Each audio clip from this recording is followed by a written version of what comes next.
the picture with the fat women on the beach, like if this was 2016, you'd have like just hot women everywhere. Like I know there's hot women in the trailer, but again, if it was 2016, every single woman in the trailer would be like hot as fuck, like just smoking hot. Then you have like the female character, like she has a feminine body, but she's got like the androgyny face. Like again, if it was 2016, yeah, if it was 2016 Rockstar, you'd have had like the best waifu that technology can muster. If it was a game like GTA, look at that, traitor dev too. No, Canadian. And you know the devs themselves are saying it, but yeah, that's my take. And of course, you know the fact that you play as a female character. Like I've been in the hood, I've been in the streets. Okay, like women do not act the way that this chica is depicted. Well, so to start with the ugly female characters thing, right? Yeah. I think this is actually good. I think this is, like, I've got the picture up on screen now. I think this is actually fine. I think this is good. This isn't necessarily woke. This is simply our engine allows for all kinds of body types in the game, which is fine. You've got thin, fit women. You've got fat chicks. You've got slender, thin chicks. You've got a decently nice body there. You got a big booty over there. This I view more as a, hey, look at what our engine can do, rather than any necessary focus on fat or ugly characters. Mm-hmm. A guy cheekily taking a little picture. As for the two model characters, you've got the Latina chick. She looks pretty damn good. And you've got Mud Girl, which is definitely my favorite so far. Mud Girl, good girl. Where's Mud Girl? You know that those are actual scenes taken from TikTok and the internet? Yep. That was another thing, too, because they were like, oh my god, this looks so crazy. This is pretty much all referential. Like, pretty much all of the insane shit is actually things that they've taken from, like, Florida and California and been like, yep. I think it's more Florida than California because of all the gators, but yeah. Lots of Miami here. Anyway, sorry I'm late. I'm a week late for last week's ArchCast. Sorry about that. Sorry. How's it going, guys? Service guarantees citizenship. No, it's going great. I mean, we're talking about GTA now. Dev was working on the trucker video. It looks good, actually, GTA. I'm pleasantly surprised how much I liked it. I don't mind it. If the whole point of GTA or GTA 6 specifically, is going to be, hey, look, this is a bunch of world star hip hop videos. I'd be like, okay, I can play that game. That sounds really fun. Yeah. Like ridiculous street fights and stupidity. Okay, that could actually be like a good time. I don't mind the female main character either. Especially as I'm presuming what they're going to do is like in 5. They're going to give you 2 characters and you can play whatever one or switch between them in between or something like that. And in that case, a nice Bonnie and Clyde story. Yeah, I don't mind. I mean, I've always been arguing that we should be doing companion characters in games because you should try to actually simulate, because everyone agrees that games with friends are better. So surely you should simply try to simulate that as much as possible, right? Nice and simple. The issue is it costs a lot of money, and it's really technologically difficult to make. And if anyone's going to make a good shot at trying to do that, it would probably be Grand Theft Auto. The thing that has shocked me is how many right-wingers complain about GTA. Yes. Did you see the ban GTA now because it's it's sexual or whatever, right? Yeah, and like kids shouldn't have it. And I'm like, well, no fucking shit. Like it's M for mature. Yeah. But I think like this is a problem with the Zoomer mentality, right? So you have like a lot of Zoomers on TikTok, which absolutely have been trained against the male gaze. Like you go on their Twitter bio, and they're underage because they claim that, right? But their entire Twitter bio is an altar to LGBT sexuality. Like they will not post like pornographic stuff, but they will post stuff like from Deku shirtless from My Hero Academia, or they will post like a shirtless male character or whatever, and they go out of their way to go to artists that post on their fucking page like this is for 18 plus. Like my page is 18 plus. If you're a minor, fuck off. They will go out of their way to terrorize those artists. right? And I think like they noticed the right wing influencers. They noticed that this is how Zoomers act, and this is why they make these posts is to get clout from these people. Because when you say, "Oh my God, oh GTA is for sexuality," blah blah blah, you have all these Zoomers going in and giving the thumbs like up, and they're like, "Oh yeah, this is a great post. This is a great take." Mhm. So basically, like I don't think they're doing it out of ignorance. I think they're doing it out of malice. Like I genuinely think that they know what they're talking about, and they're just doing this because it's popular, even though they know it's wrong. Sorry, who do you mean? The right wingers or the The right leftist wingers, yeah, like people like that. There was this influencer. I can look it up. He was basically, oh, the Zionists at GTA. I'm like, oh, when you start with that language, like I genuinely know. Yeah, I know what you mean. It's one of those things where like I'm not surprised by it. Like you said, you're surprised by it because I'm just thinking back to the '90s where that's what they did. It's like, oh, they're coming back. Okay, I understand. Like it almost seems like a return to form for the right to do something like this again. It Yeah. is kind of sad, yes, that when it comes to censorship, both parties agree. Yep. Well, yeah, it does, because there's a lot of right wingers too that are going to try, because as I mentioned, and this is going to be a big controversial game, and a lot of it is going to be manufactured. And largely for clout, there's going to be a lot of right wingers as well that will go like, oh, it's woke. Okay. Well, explain how the trailer was woke. I was like, well, I can't really. Like, okay, but we can look at what Rockstar says and we can actually analyze it and we can talk about that. And then there's people that can be like, oh, well, it's immature. Think of the children. We'll return to that era again and so on. Yeah. Yep. It will looks be good, interesting to see. I'm gonna play it. It does look I good. mean, we did think of the children. It's made for mature. It's like mature audience. M for mature. The children have been considered. Yes. I do like that there's been kind of like a strange reversal in terms of this type of game because Grand Theft Auto up until GTA 5 was a reasonably serious game. And then Saints Row was like, how about we do Grand Theft Auto but stupid and ridiculous and over the top? It's like, okay. And then Saints Row got popular because it was kind of goofy, right? And then it seems like GTA has decided to do what Saints Row should have done, while Saints Heresy's Row the has completely fallen apart Fire and is collapsed. the answer. Yeah. It's well, it's the ideological shit. Yeah. Yep. Actually, I think now that this fucking Skullgirls nightmare video is done, one of the next things I'm gonna do is I actually interviewed anonymously a developer from the Saints Row reboot. He told me some details about what the fuck happened. I've been sitting on it for a few months because he basically asked, "Hey, don't put this out right away because everyone at the studio, we all got laid off. We're all looking for new jobs. So like, wait until everyone gets a job." So I said, "Okay, I'll put it out." I got the interview like in August, and I kind of sat on it. So I'll probably do that next. It's gonna be fun. It's gonna be an interesting thing. They had their game stolen from them, didn't they? What do you mean by stolen from them? The developer got Me Too'd, and he couldn't defend himself on social media. And basically, during that time is when they did like a lot of corporate shit in order to steal his company from him. No, that was the Skullgirls one, not Saints Row. But yeah. Yeah, I'm talking about the Skullgirls. Okay. Yeah. It's a lot more complicated than that. The Skullgirls video is gonna be like 2 hours long. It's ridiculously complicated. But was I close? Like, is it kind of like what happened? You know what? I guess I might as well spoil a little bit for those of you who aren't going to watch this. And I know that some of you guys don't watch me, Arch. The TLDR basically is that the Me Too stuff was actually it was actually a smokescreen. It was all manufactured outrage. Nothing actually happened. And the real reason the company was stolen away from him was because the employees wanted to turn it into a worker co-op. And they used all the public canceling. They used that as an excuse to basically destroy his reputation. But the real reason is that they wanted equity in the company. But like, okay, why did they decided to censor everything? Given that, do they want ESG investment?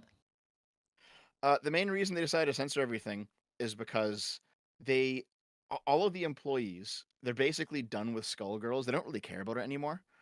But they have no other Heresy is the connections into the question. industry Fire is but the answer. through licensing through Skullgirls. So it seemed like their plan was basically to try to get a bit of short-term popularity with Skullgirls again by marketing it to a new audience, so they censored it, and then take any kind of money that came out of that with new sales, and then make a new project because they're currently working on. A new That's so project. interesting to see how they think behind closed doors, isn't it? It's like what you say, like they don't care about the thing, right? Like now you understand, because like, well, you would think, wow, are they so stupid to do this? Like, don't they realize what is that? And they do realize it. And as you said, it's like, well, they don't care. So like, you have people in charge of an IP that literally they don't fucking care. So yeah, they're not going to treat it with respect. Oh my god, Arch, my fucking avatar looks ridiculous. You okayed it. I know, but it looks so weird. It looks. Dude, my nose is not anywhere close to that big. I got a big nose, but it's not that big. It's a bit too realistic, I will say. I might have my anime artist redraw you as a girl. Oh, okay. I can use that on Kibbs's too, I guess. That's where everyone's a girl over on Kibbs's channel. I even sent this to Dev, and I thought to myself, like, this is a little bit too realistic. But I sent Dev, and Dev was like, that looks good. It's like, oh, okay, Dev. Yeah, man, I don't care. It's fine. It's funny. Like, if people are laughing, then I've done my job. You know what I mean? Yep. It's okay. I had the artist work in a little bit of a hammer and sickle somewhere, too, so good luck finding that. Oh, really? I gotta look. but anyway, when it comes, sorry for the derailing. The TLDR basically is that, like, there's this narrative that Skullgirls was stolen by a bunch of progressives who didn't work on it. That's not true. It is the original team. They got rid of the head of the team, but the rest of the original team is still there, and they worked on Skullgirls 10 years ago. But it's 10 years later now, and they don't give a shit about Skullgirls anymore. They've moved on to other projects. But Well, they like, have like no look. So they have no money for the other projects, right? And they think if we can just put Skullgirls into the news cycle one final time, we'll get more sales, we'll get more money, and we can make our new project. But it backfired horribly. That's basically what happened. Yeah, but Dev, okay, I'm making a video game. Not gonna go into details, but Okay. I am the head of development, right? So I have my idea. I know what I want. I'm the one interacting with the market. Like, people donate money so that the thing happens. Now I work with people, right? So like, I have a team, but like, just because I have an artist which draws what I ask him to draw doesn't mean that he is passionate about the project. Like, does that make any That's true. sense? No, I agree. It's completely kind of agree like, it's kind of like if I want to build a house. You know, sure, I can get an architect and he can do the I have plans for the lost- house that I want to, and then I can get like some construction workers, and they're of course like proud of the job that they are doing. Like they're proud of the wall that they're making. They're proud of the blueprints that they create. But it doesn't mean that they really care about the house and my vision, if that makes any sense, right? I So, I like, completely the- agree. Yeah. Yeah, like the moment you're gone, like for instance, take StarCraft, right? Like you have the person in charge that has like the vision of a strategy game, and he wants to make it, but the artist who makes the Protoss units, like he may not even like strategy games, he might not even care about it, but he is told to draw like a cool alien figure, and he's going to draw it to the best of his ability. He's going to be proud in his work. But that doesn't necessarily mean that he's a person that likes to play strategy games.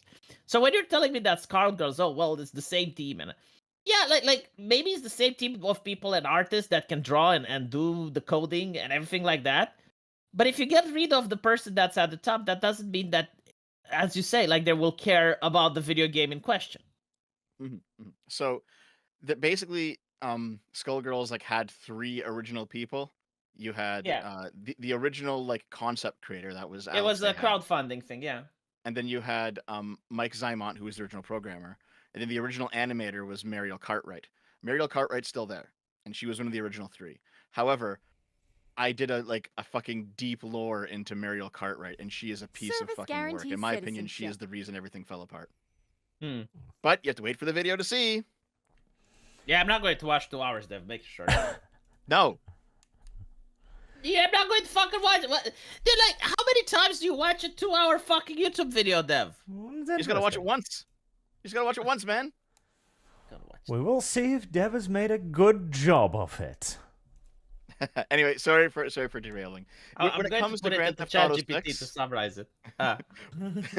when it comes to Grand Theft Auto 6, I'm actually I'm hoping this is going to be not necessarily a return to form because it's different, but a good game. Because GTA 5 was a good game, but they've been re-releasing it over and over Heresy's and the over and over question. and watering Fire it is down. the It's been getting answer. worse. Hopefully GTA 6, hopefully when you play GTA 6, you feel like you're playing GTA 5 on the first day GTA 5 came out. Never played it. I own it. Never No. played it. Not once. It was a good game, but they made it online and they added all the loot stores and they put it on PS3, then PS4, then PS5, and they turned what was a decent open world sandbox game into one of those perpetual play games that you just play forever, and they kind of ruined it. But when it came out, it was really good. Right. Let me go through a few more of the stupid chats too. Why You Hatin' says Russian soldiers in Ukraine report that they are now having to deal with rats the size of AK-47s. Never expected the Skaven to get involved. That is an inevitable result of large-scale trench warfare. The rodents will do very well. Actually, this is something that I've only heard. Maybe you guys can confirm or deny.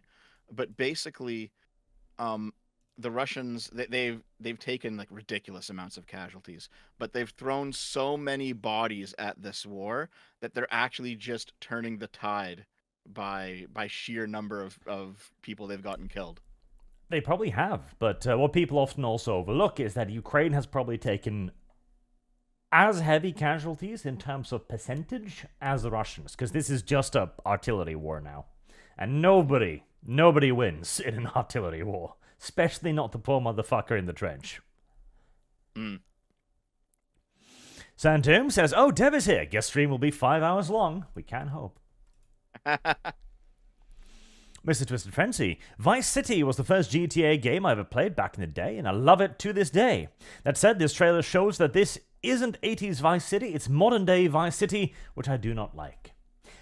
So long as they do it properly with a little bit of fun to it, they'll be fine, Heresy's I think. The question. We'll see. Fire is the answer. Reigning Terror says, Red Woman became Sheckelstein? Sheckelstein? Sheckelstein. Sheckelstein. Oh, yeah, right. Sir John says the nose is too small. The nose knows. That's right. We need to make the nose bigger. I agree. Silver Chimera 78. Thursday night on Dev Stream in Baldur's Gate 3 1 Game of the Years, we saw the release of Legends of Zelda Tears of the Fat Man and Naomi. P3GS Dev.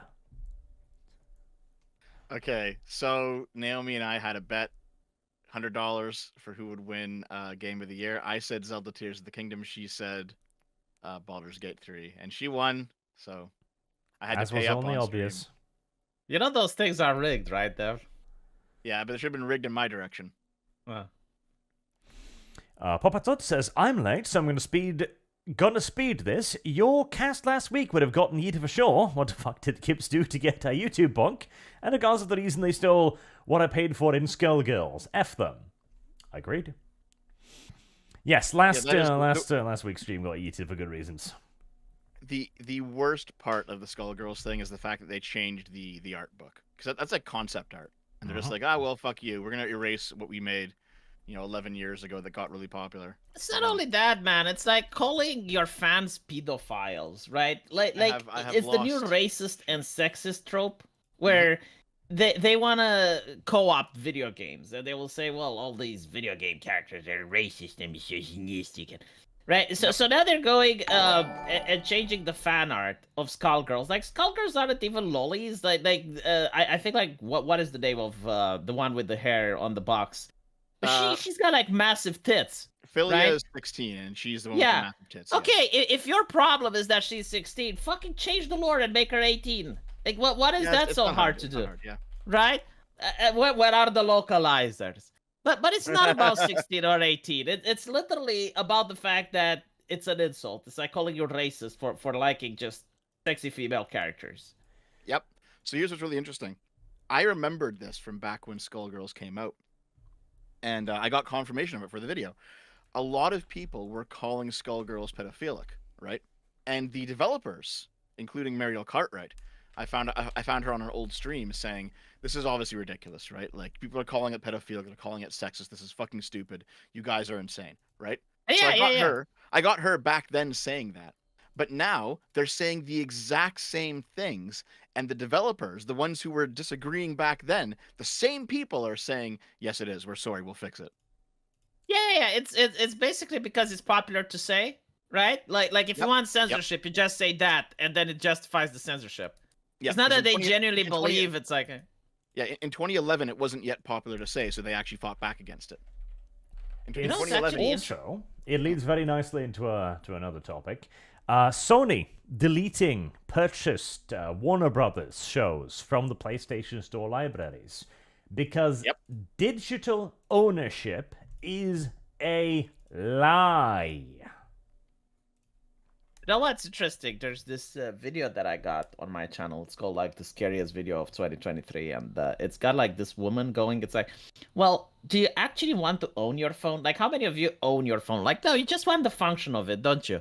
Do you actually want to own your washing machine? No, you just want the function. So wouldn't it be better if you just lend all of these things from a company with a paid subscription service?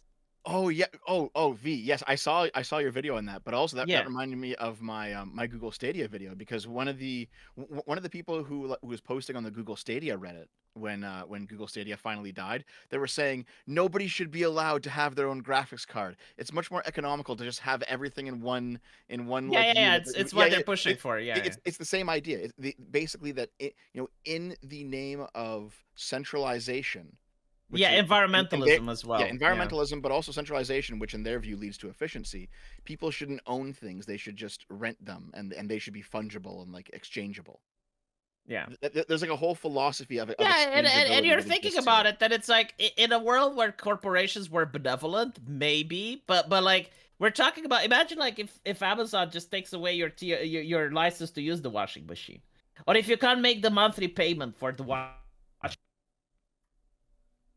And then his internet killed him yet again. Am I? You're back. Did another tree fall down? No, I think it's the microphone. No, but I was saying it's like, imagine if you can't pay the monthly payment for the washing machine. Yep. Because there was that one story of the Amazon house that locked the guy out because someone said a slur, right? No, yeah, it's similar. Like apparently a delivery guy thought that he heard the N-word from within the house. And I want you to understand, like, even if you don't like the N-word or whatever, if you're saying it in your fucking house, what is the problem? Like it's not illegal. The problem is because it's not your house. It's a service rented to you by Amazon. Yes, like that is it. And apparently, like, the guy thought he heard it. So Amazon caught the service from this guy. Like, he had the smart house. Now he couldn't enter his own fucking house. So he had to file a complaint, and it took a while. And the only reason he got his house back is because he had video footage showing that when the delivery guy heard the N-word, no one was home. Mm-hmm. I have lost. To be honest, like, there's a lot of nice things about a smart house, but you got to jailbreak the stuff that you buy. You can't just rely on the centralized service. Oh, if you're buying tech for a smart house, you should jailbreak it. It's because you don't own any of this. This is not yours. Hold on.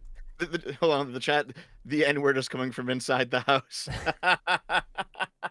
That's really good. But this is the reality of digital content. Like, this is, you don't own any of the games in your Steam library.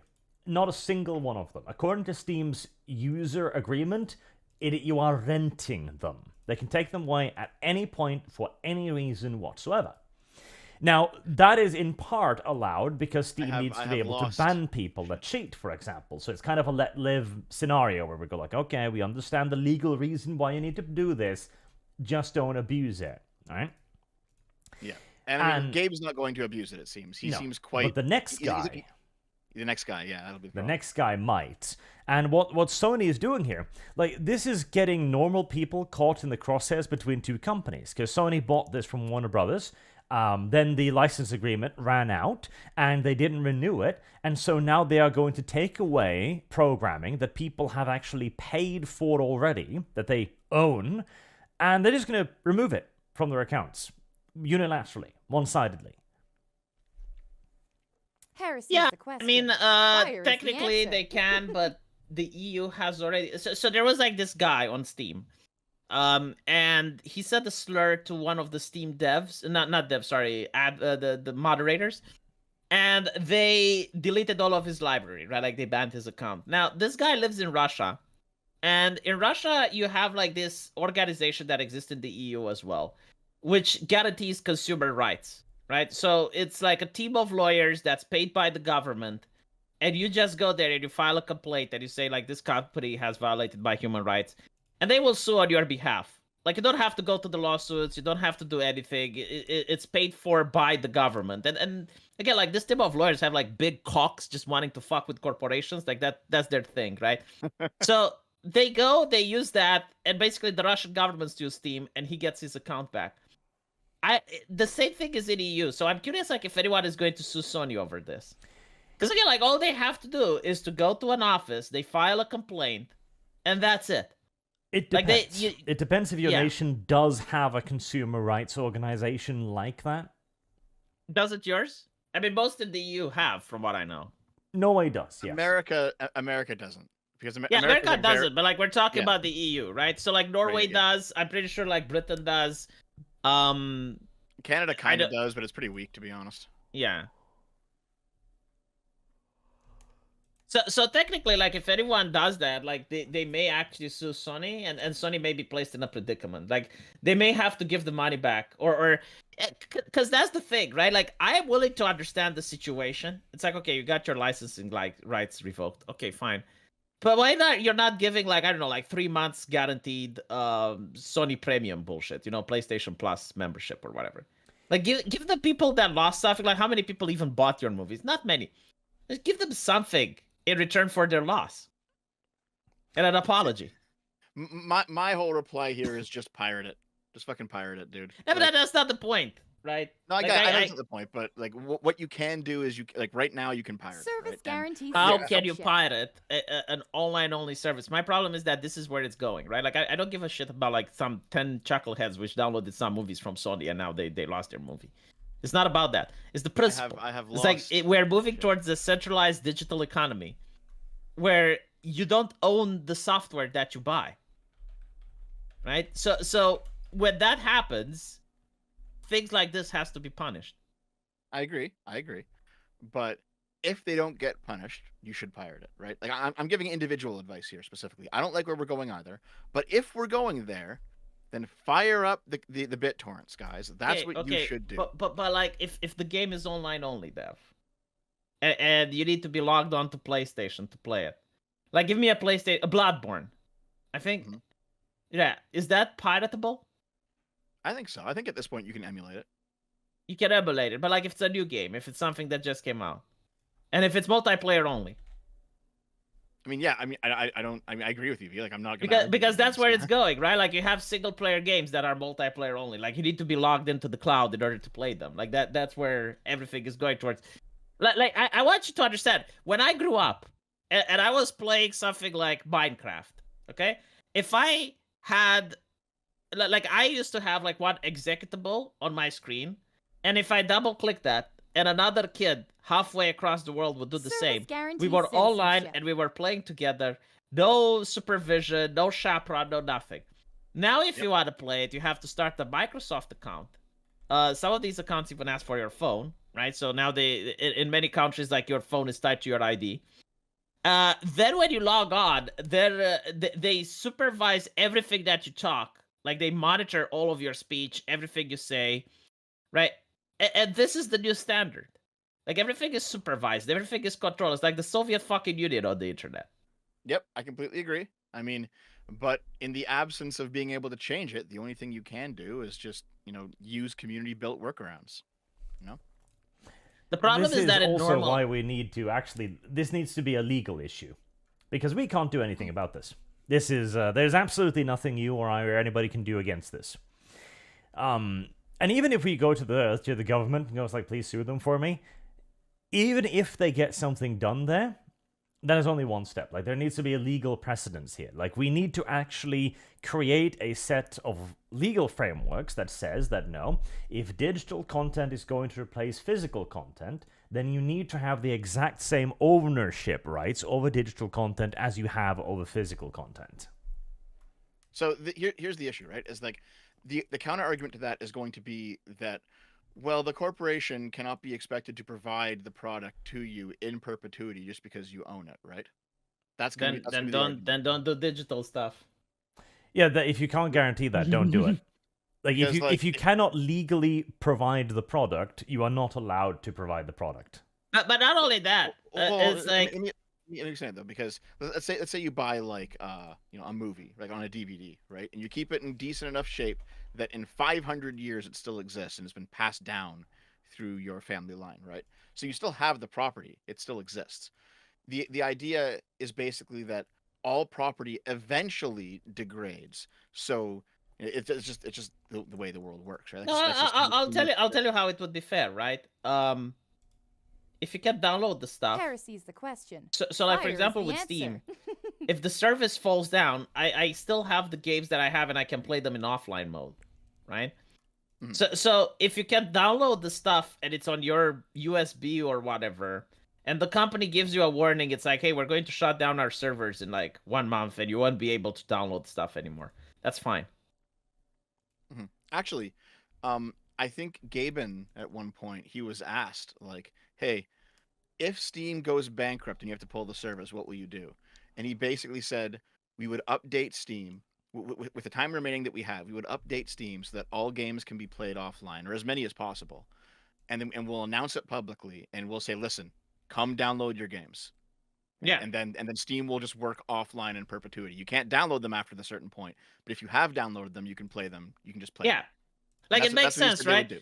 It's literally like a store. Like you bought the game from a store, right? Like, if you lose the copy, you can't rebuy it. So it would be literally like that. Like if the thing goes bankrupt, like if the company says so Sony should be able to say, okay, well, we can't do this anymore.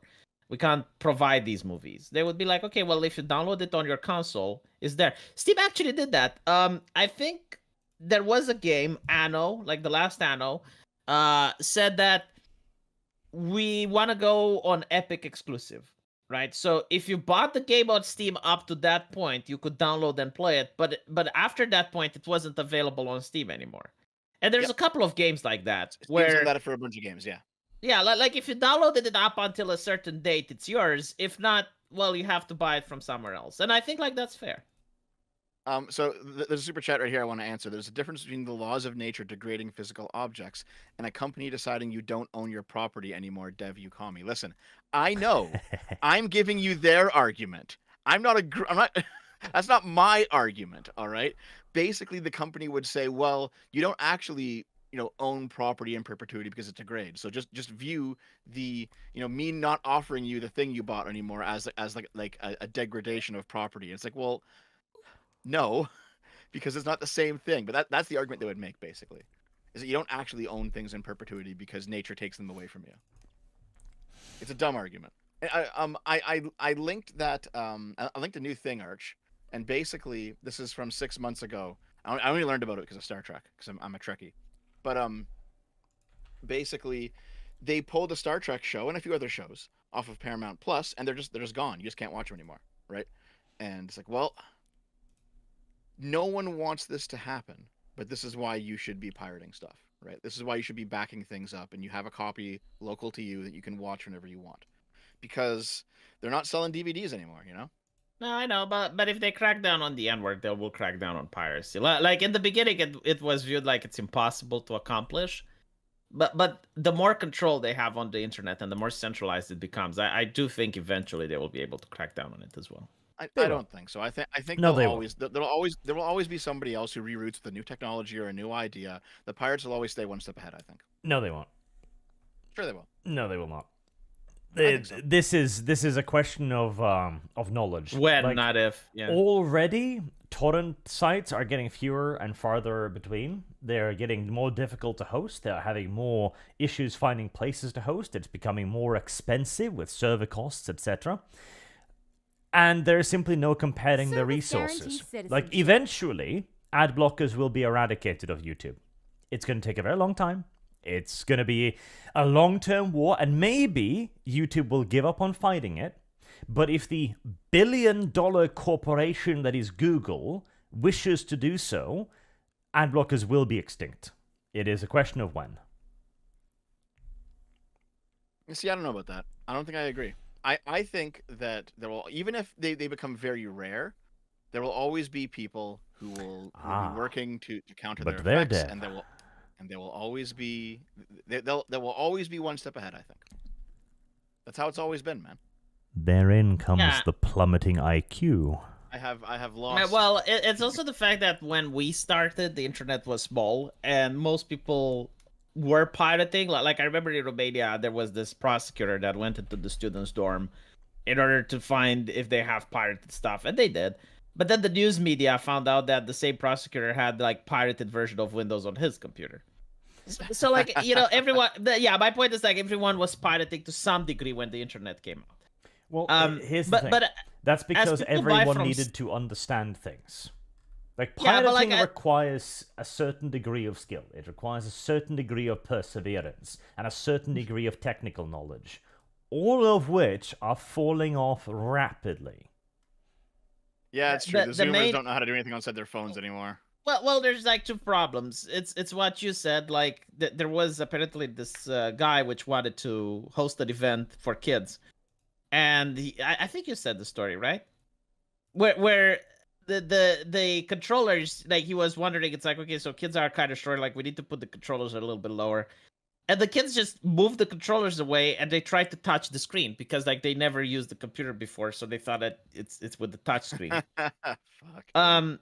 Yeah, no, like there's teachers in high school that teach like the basics of coding, and like they're trying to introduce people, and they realize that kids don't even know what a folder is, so they had to like completely remake their curriculum to start explaining how to use the computer, because they would use tablets and phones before, Yeah.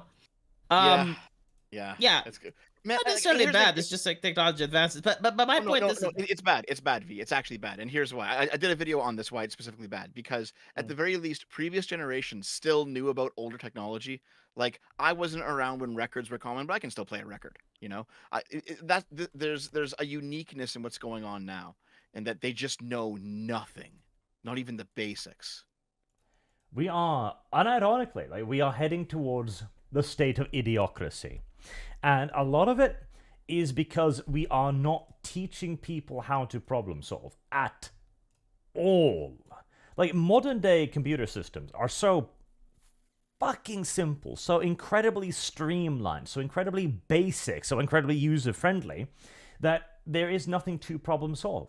Back in the day, if you wanted to download a video game, for example, you need to know about the site, you needed to know about the software, you needed to be able to set it up, and maybe you needed to apply the crack, etc. And even if this was just literally following instructions in a .text document, by carrying out those steps, you learn more things about your computer. Like when I wanted to play Weeb visual novels, I need to figure out how to set my computer's language settings to Japanese, and the make it think that it was in translation, yeah. Japan, etc. Like shit like that. None of this exists anymore, and since there is no reason for anybody to learn anything, to try anything, to fix anything, they're not going to. And so when they finally are happened upon, like, okay, you gotta fix this, they'll just sit there, mouth agape. well, it's also the thing of people don't need to pirate. And then the tree fell again. They're $70, but if you adjust for inflation, I remember like when I grew up, like a video game was like something like $80. Like it was incredibly expensive. Like even if you had the computer, you had to be very wealthy to buy a video game. So now people just buy shit on Steam, right? It's that, and it's also the ease of use means that it is easier for people to make really fucking stupid economic decisions. Like, we are in a world right now where people think that luxury goods, and video games are a luxury good, are absolutely necessary. This is the idea of, like, healthcare is a human right, for example. Like, no, we deserve this thing that costs trillions of dollars. Like, no, you don't. I always wonder, like, how can they say that with a straight face? Like, do they believe if you're in Somalia, like, the Somalian government violates your human rights by not providing you healthcare? Yes. Or if you're on an island, right? Like you're shipwrecked on an island, is like the island violates your human rights for not providing you with healthcare? No, they actually believe that. Yeah. But like, what? No. Yes, they do. No, I They don't- believe that. Like, again, they probably do, and it's because they don't understand. Like, I'm sure you guys have equal equivalent like TV shows of this, but over here we have something called the luxury trap, roughly translated, and it shows like people in they've dug themselves deep into debt, and then they display their spending habits to try to explain to them this is what you're doing wrong. And these people usually are like, oh, yeah, we go out to eat like 3 times a week. I buy my food at a store every morning. And they don't understand that when you spend $50 on a fancy coffee every morning, that stacks the fuck up. Like, they have no conceptualization of the world, frankly. Like, to far too many young people, money is your credit card. You know, the act of actually digging down into your wallet and pulling out the money you've earned kept a lot of people spending sober. But now that it's just like, beep, people forget. That is true. Yeah. Here, Arch, I've given you the best meme for this topic. And then the tree fell again. I don't know. I think like bread and circus is important. Like entertainment is important for people. And you have to wonder, like, a luxury good. Like, a microwave oven, Arch, used to be a luxury good, and now every single household has it. Mm-hmm. Yeah, things definitely change. I wouldn't say right? necessarily like video games are luxury goods. Well, need like, Yeah. it's kind of like how you know, a 30-inch TV in 1990 would cost you $10,000. Yeah. Now a 60-inch TV might cost you $500. Right. I think It's a something like luxury that. good would be considered loot boxes in video games. No, like, It's one of the video games are luxury goods. You don't need No, because- need video games to survive. Yeah, but Arch, you do need entertainment. Like bread and circus is No, you important fucking for don't. the masses. No, you fucking Yes, you don't. do. No, you fucking don't. The coal worker who comes to home after a 16-hour fucking shift to feed his family, He goes to the fucking pub, Arch. He goes to the pub. or he simply Like, falls you- asleep. Oh, yeah. No, he does have entertainment. Like it's true. The if you don't give people entertainment, they will act in a violent manner. They'll have This is to why figure out something. Okay, that's good. Yeah, violent manner, fantastic. Then he goes over and punched his neighbor. Good. Now we've got entertainment for 2, and it costs neither side anything. Jesus Christ. Like, To be honest, like entertainment. that I- was considered. I- That was considered the entertainment of the village back then. Yeah. Like, yeah, you're right. I If even you- agree that entertainment is somewhere on the pyramid of needs. I'm just saying it's a hell of a lot lower than food and water. Or electricity but- if you're in Norway. Heating. Yeah. Well, no, but like we are talking about like a decent standard of living, right? Like luxury would be above a decent standard. Well, there's So against this- the decent standard of living. It's one of those things where, like, when if you were to say, for example, food is a human right, that's a Mhm. very different statement. Even though it's wrong, it's a very different statement than internet access is a human right, right? And it's because basically, as things are getting better and the standard of living is going up, people don't, you know, they didn't live back when it was worse, so they don't know how bad it can be. So when the internet goes out, they think that their world's ending. Hmm. Well, it is. I mean, if And then the tree fell again. is it? Oh. Could Yeah, you it cuts out a lot, mate. Could you wiggle go your loose cable or internet cable? It's the microphone. Push it in. But anyway, Night cable, maybe. so the thing is, like, if you're in a first world country and you don't have internet, right? You can't make online payments. You can't get a job. Like, you don't have LinkedIn, right? Difficult to stay in touch with your social media buddies and circle of friends. So yeah, if the internet goes down, it's kind of like electricity going down for many people. But if you live in Somalia or you live in South Africa and the internet goes down, no one fucking cares. It's because society isn't structured around the internet. Okay, so what you're saying is we need to raise children in the stand-ups of Somalia, and then only slowly give them access to modern technology and goods. Well, it depends what Oh, what you God. want to achieve. But like, yeah, there is I a want type to of achieve parenting. hardening them. Yeah, but if you want to harden people for the sake of hardening, take into account that they're going to despise you when you grow up. Like they will have resentment. Well, they're just gonna have to learn. And hey, resentment breeds ingenuity and the ability to rebel against your masters. Yeah, but instead it's like, like, do you want people to be ingenious when it comes to how to fuck with Arch? Like, let's try the ingenious ways of taking down Arch because he's the asshole that did this to us. Dev told me about a wonderful system where we treated children as commodities, and more I warmed to it. Okay, Arch, real quick, I DM'd you the video. Yeah, there's something I've been thinking about when it comes to this, right? Can I even? And this is not going to be a take that I think you guys will agree with. This will be the one that makes the chat very angry at me. All right, but I think it's correct, and it's only like half on topic. So sorry. You know how pre-COVID, for a long time, basically Federal Reserves around the world they aimed for like a 1% interest rate. They didn't want it to remain at zero. They wanted just a little bit of interest, not too much, but not zero. You guys know that, right? Dev waits for aforemention. I wait for him to continue his story. I just want to know if you know what I'm talking about. I Yeah. don't need to. Okay, yeah. Heresy's the I question. think the Fire reason is the why they answer. do that is because as technology increases and goods become cheaper, that has like a natural deflationary effect on the economy. So you do want a little bit of Heresy's inflation the to kind of question. counteract it. If Fire that makes is sense. the answer.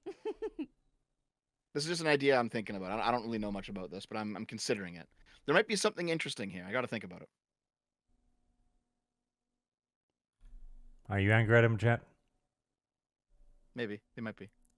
I mean, it's like I said, where like if a 30-inch TV 30 years ago cost $10,000 and a 60-inch TV today cost 500, basically the amount of money, of labor, of value used to create the equivalent product has gone down over time. As you have various business integration, But you do you know have why it costs streamlining, cheaper? Yeah, do you know why it costs cheaper, Dev? because technology is better. No, I mean, yeah, but like that's not the main reason why it costs cheaper. It's definitely. I think it's one of the main reasons. It's also because of China. Yes, No, manufacturing in China. it's because no, it's the number of goods. Like before, when it was expensive, maybe you had like 10,000 televisions on the market, right? Now you have millions of them. That's why they're Yes. cheaper. They're everywhere, right? Well, no. So, But hold on. How do we go from 10,000 to millions of them? no, that's not the point. The point is when you Well, that say, is well, we need okay. to cause inflation so that people have it less. It's like, well, there's already millions of them, right? Like No. That's what I'm saying. That's what I'm saying. Hmm. So we went from 10,000 TVs to millions of TVs because making them was a lot easier, and making Yeah. them was a lot easier partially because of technological advancement. It seems to be the case that with technological advancement, as technology increases, you need less labor to build the same product. And that would seem to be that means that there's a natural deflationary effect on the economy as time goes on, as long as your technology is improving. So you would want some sort of background inflation to counteract that, to actually keep things steady. I think that's what's going on here. I think we should just punish people harshly. And For not what? to mention, well, while what you say is true, there are also like new sciences and new jobs that didn't exist before, like working as a social media moderator. Like that thing didn't exist in the 90s. Yeah, absolutely. That's like the whole lump of labor thing. I've heard about this one. Basically, when people are anti-immigration for economic reasons, they say, "Oh, we'll bring in more workers," and then therefore, if there's more workers, there's less work per worker, so wages go down, amount of hours go down, and that's partially true in the short term, but there's also another effect where if you have more workers, and those workers innovate, and they sometimes do. If they innovate a new industry, you've now created a whole bunch of work. So this idea that there's only a fixed amount of work to be performed and therefore you need a fixed labor force to do it, it's not necessarily the case. It might Yeah, be the I case agree with that. that if you have more workers and you have more inventions, then the total amount of work also goes up. See, the only all people kind of that fluid, talk you know? about workers so much are communists, so that just proves my point. That's true as well. Okay, is that what this is? This is worker, this is labor, blah blah blah. Workers, laborers, migrants, workers. It's like you sound like Karl Marx, dude. No offense. Do I? Even A as little I'm bit. listen, you have to know the communist language to disagree. I know. with it. I'm just pulling your leg, man. I know. I'm having fun. Let me do a few more super chats. Prison Warrior says, Arch, you didn't answer the question. Which Azur Lane waifu are you voting for? And can you show people Arch said waifu so the chat doesn't have to look it up for themselves? I haven't played Azur Lane in far too long now, but if I did, I would vote for Bluesha, because Bluesha is kawaii and retarded. Prison Warrior also says, question for V. How will you go about dealing with it if someone were to post your game on F95 once you release it sometimes this decade?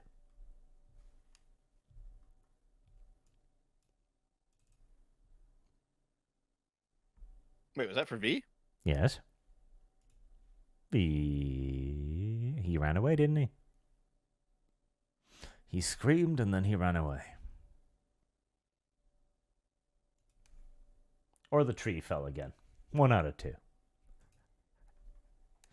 Well, I'll put a pin in that then. Rangi has been a member for 9 months. Thank you very much for your continued generosity, sir.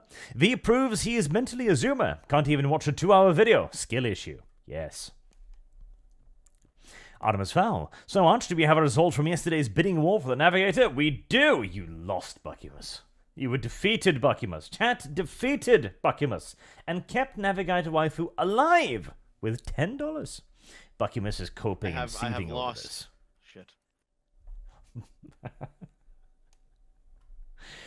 Rikoshia says, have you tried the Alien RPG by Free League? I have not. Thank you for your very first super chat, though. One RPG is probably all I can afford to do, but once that is over, maybe we can play the Alien RPG. Dev will be the survivor, and I'll be the aliens. Is there an Alien RPG? There is. Is it good? I don't know. Dev as the victim will tell us. Now that V is back, question for V. How will you go about dealing with it if someone were to post your game on F95 once you released it, sometimes this decade? There's no way to dealing with it. Like, piracy will happen, but people should know that if you like the game and you need the sequel, you better hope I break even. Because otherwise, like, it will be like financially impossible to make a sequel. So yeah, regarding piracy, like, there's nothing you can do. Just know that it will happen. And you can just hope that the people, if they enjoy it, of course, they will consider buying it. So V will be posting his game on F95 and being like, here, give me money though.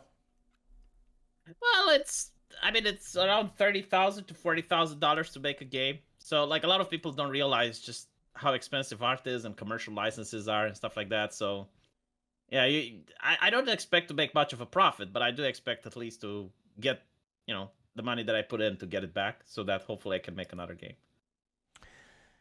Reigning Tenap says, Archley, digital ownership isn't a lie unless it has DRM, since you can make infinite copies and burn it on disk. If you want physical, buying digital in a walled garden is a lie, though. Well, yeah, because DRM is on everything. That is why digital ownership is a dirty, dirty lie. And digital ownership is still a lie. If you burn it on the disk, it will no longer be digital ownership, it will be physical ownership.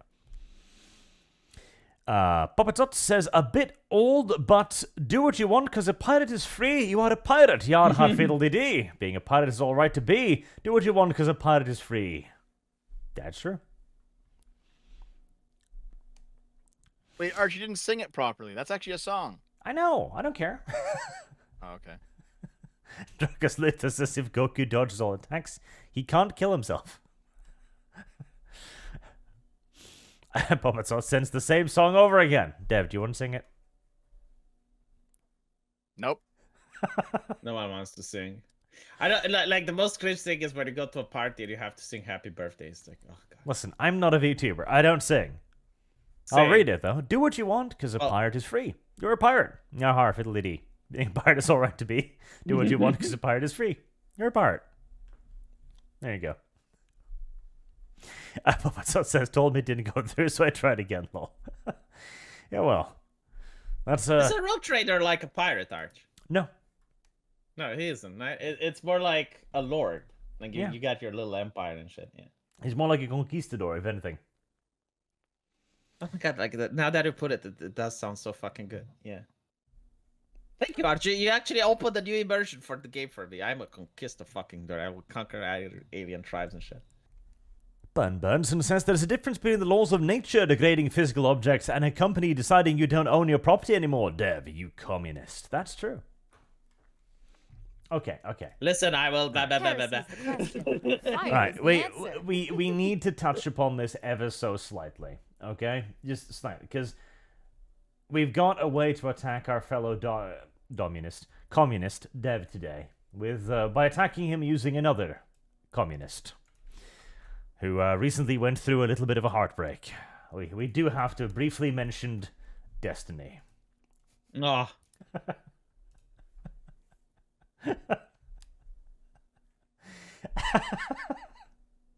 Why is it so? Why is it amusing to you that other people are going through emotional hardships? Why are you laughing at the misery and pain of your fellow content creators? So here's the thing. I thought you were going to say Hunter Avalon for a minute. Oh, that was pretty like, bad too. But you know what?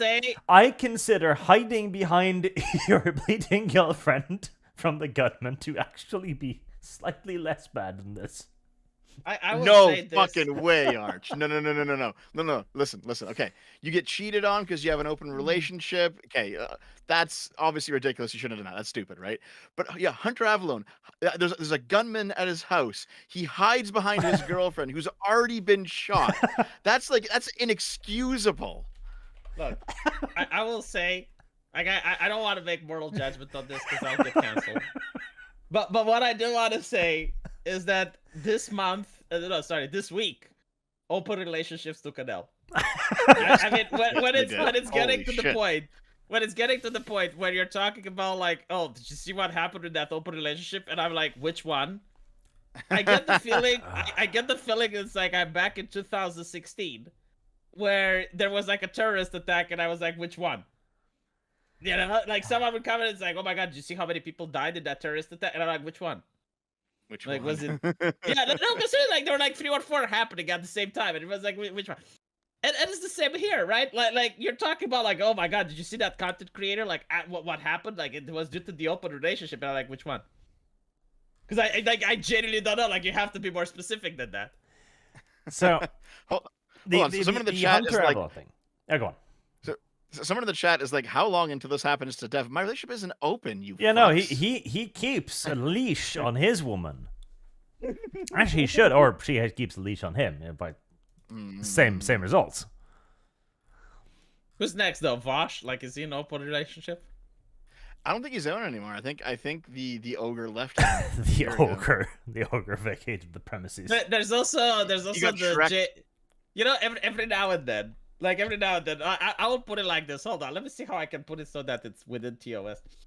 Yeah, I get a DM, and it's like, look what happened with JF Gary P's relationship, and I'm looking at it, and I'm like, oh my god. And I'm like, Jesus fucking Christ. And then I just close it. It's like, yeah, I'm not touching that. I just think no.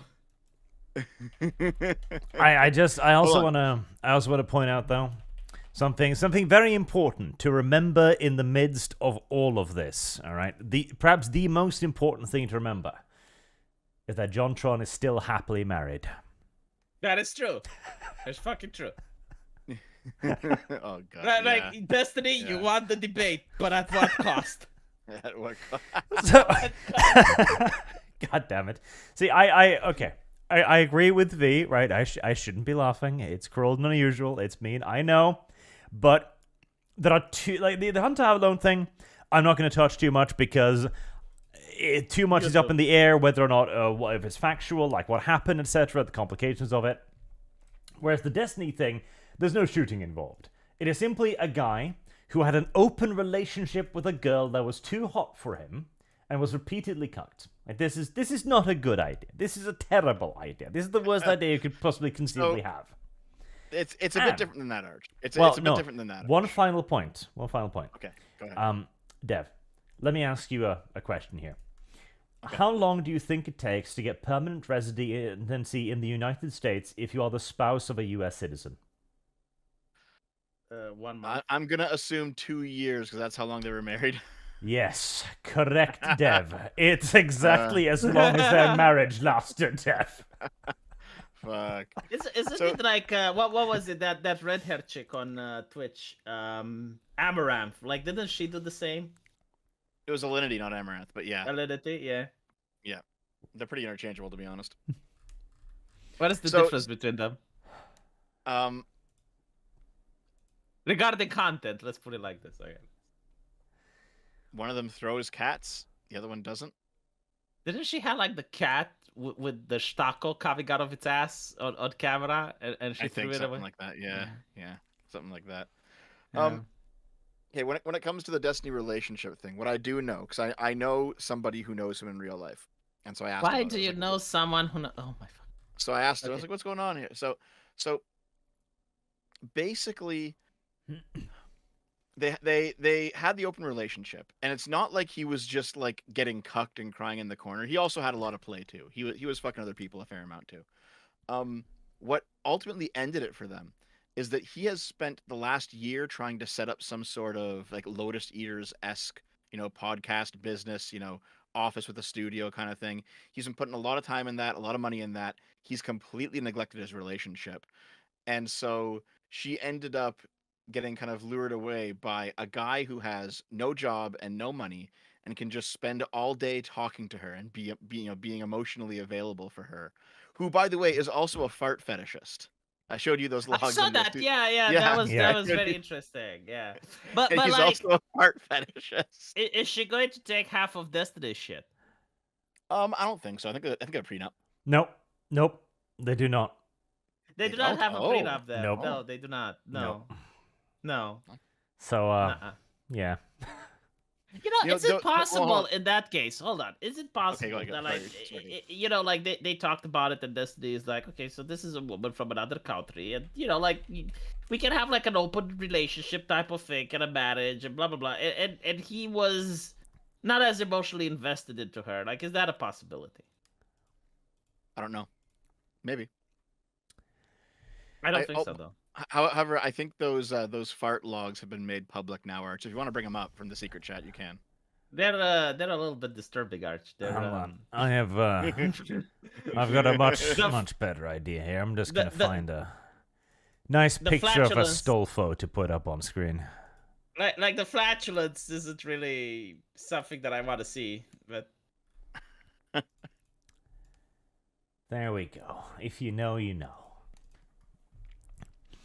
But yeah, Heresy's the question. it's just one of Fire is those. the answer. This was inevitable. Like, open relationships are not a very good idea. They might work for a Fuck. very, very small subset of people, but virtually automatically this is going to breed Heresy's the resentment, question. it is going Fire to is breed the answer. jealousy, and it is going to set up the set of circumstances in which your significant others can depend on somebody else than you. Yep. you're like That's completely Thanos. true, It's yeah. like, it is inevitable. Yeah, pretty much. So here's the thing, right? Like you can have certain types of non-traditional relationships, and they'll work. Like you can obviously have gay relationships or lesbian relationships. You can obviously have childless I relationships. know the divorce rates is pretty high with. Can we You- bring you- it up? you Like- The domestic violence too, but yes, yes, it's Hold on. true, Dev. Go on.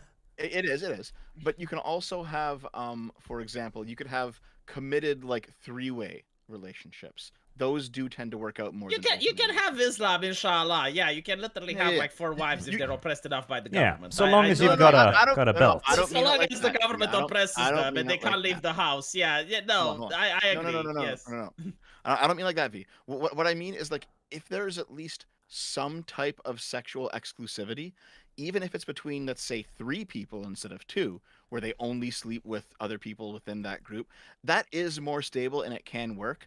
If it's Wasn't it like the open- case with Hunter Avalon? Like, didn't we discuss it earlier? No, I think he was actually a cuck. I think Hunter Avalon was No, actually I like think it was someone a who three-way, enjoyed other though. guys fucking his I think it was a three-way. Let me tell you what I think. All right, here you go. Right. So the thing with the cock, like if you genuinely have the fetish, like if you unironically like it's something that you're bored with and it arouses you, that's one thing.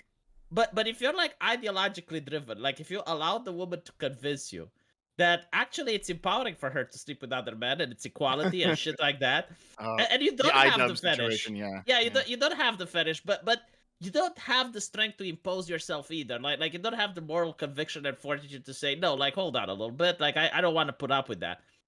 Well, that's when you become a weak man, right? Yep. Like at least the guy who's a cock, like he's got a fetish, he can't help it. Like that's what turns him on. It's like how nature built him, right?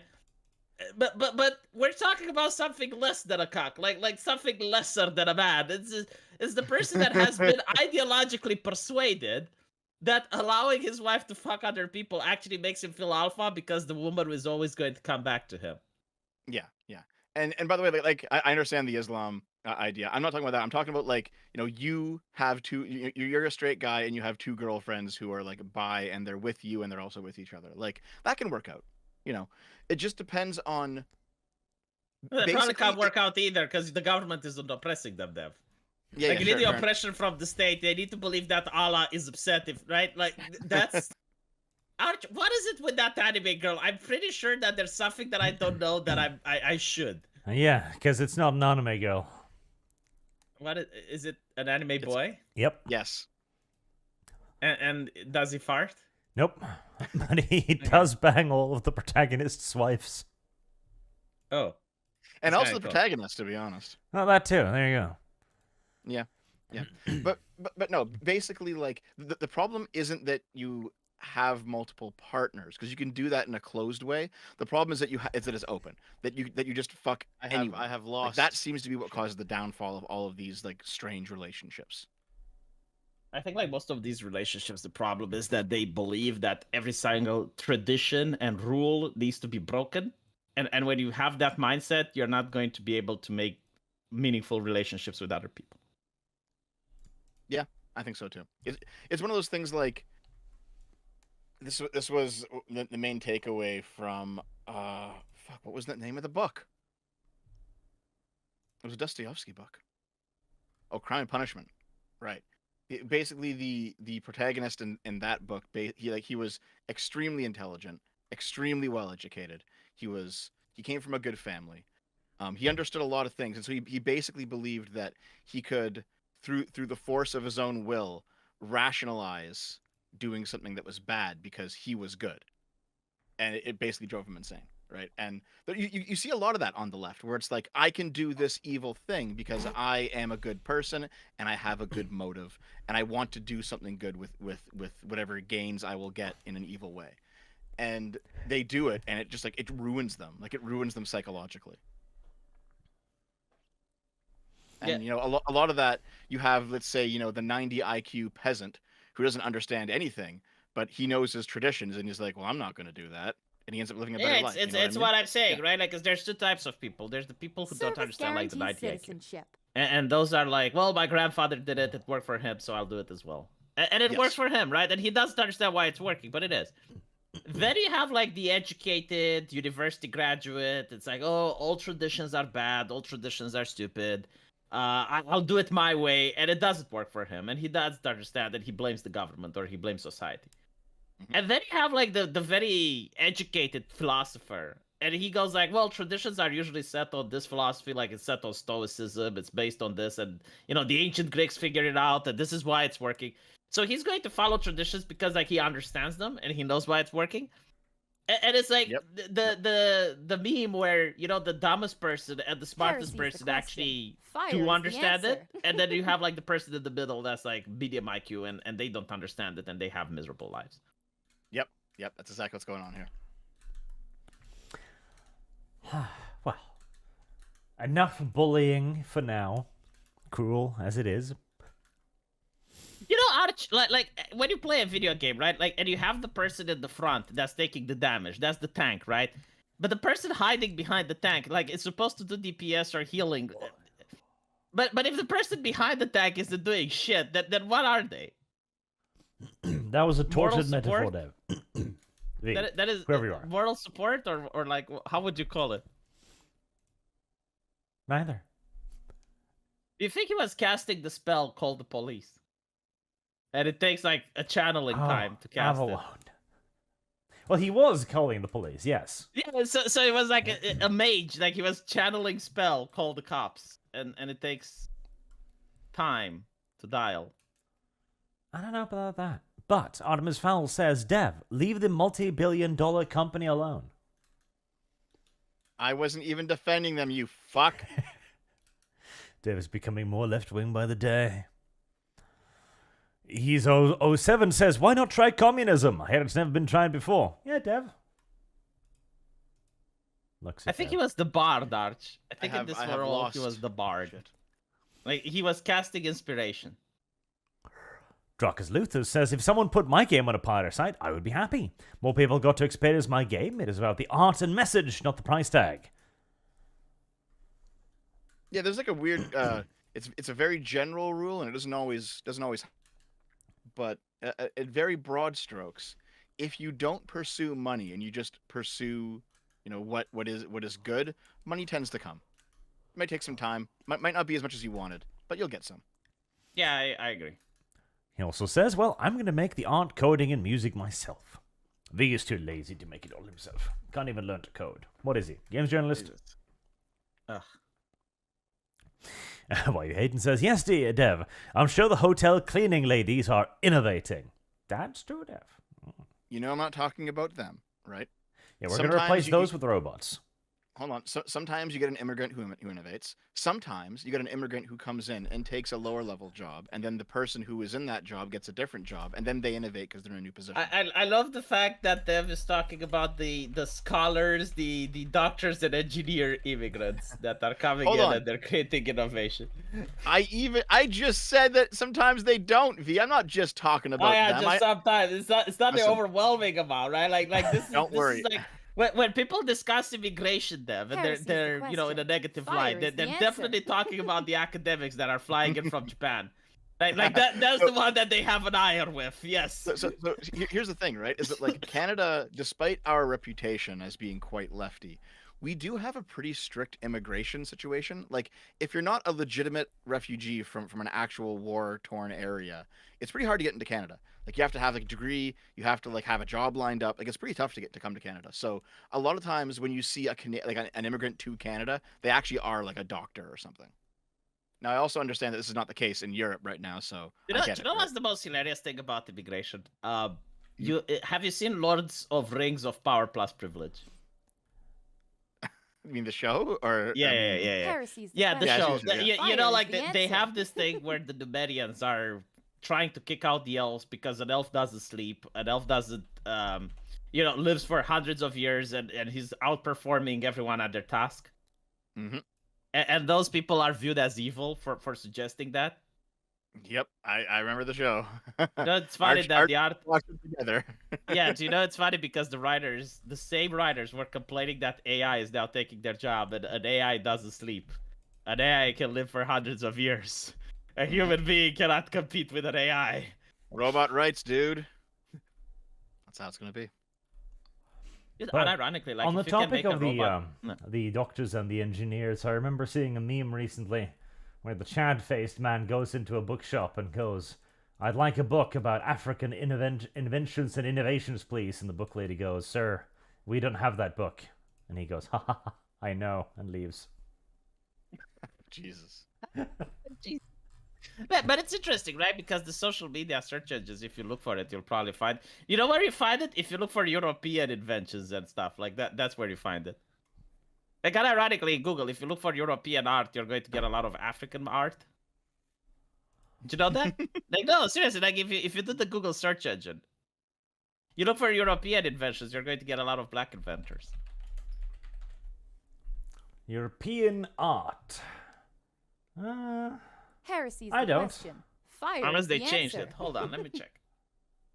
Someone in the chat said that Canada took 500,000 immigrants last year. That's true. The number should probably be less, I think. But it's not like they're just taking fucking randoms, right? Because something like 60% of all immigrants, they have a degree from university already. and also the remaining are their family members. Like this idea that we're just taking like some fucking pleb, it doesn't really happen here in Canada.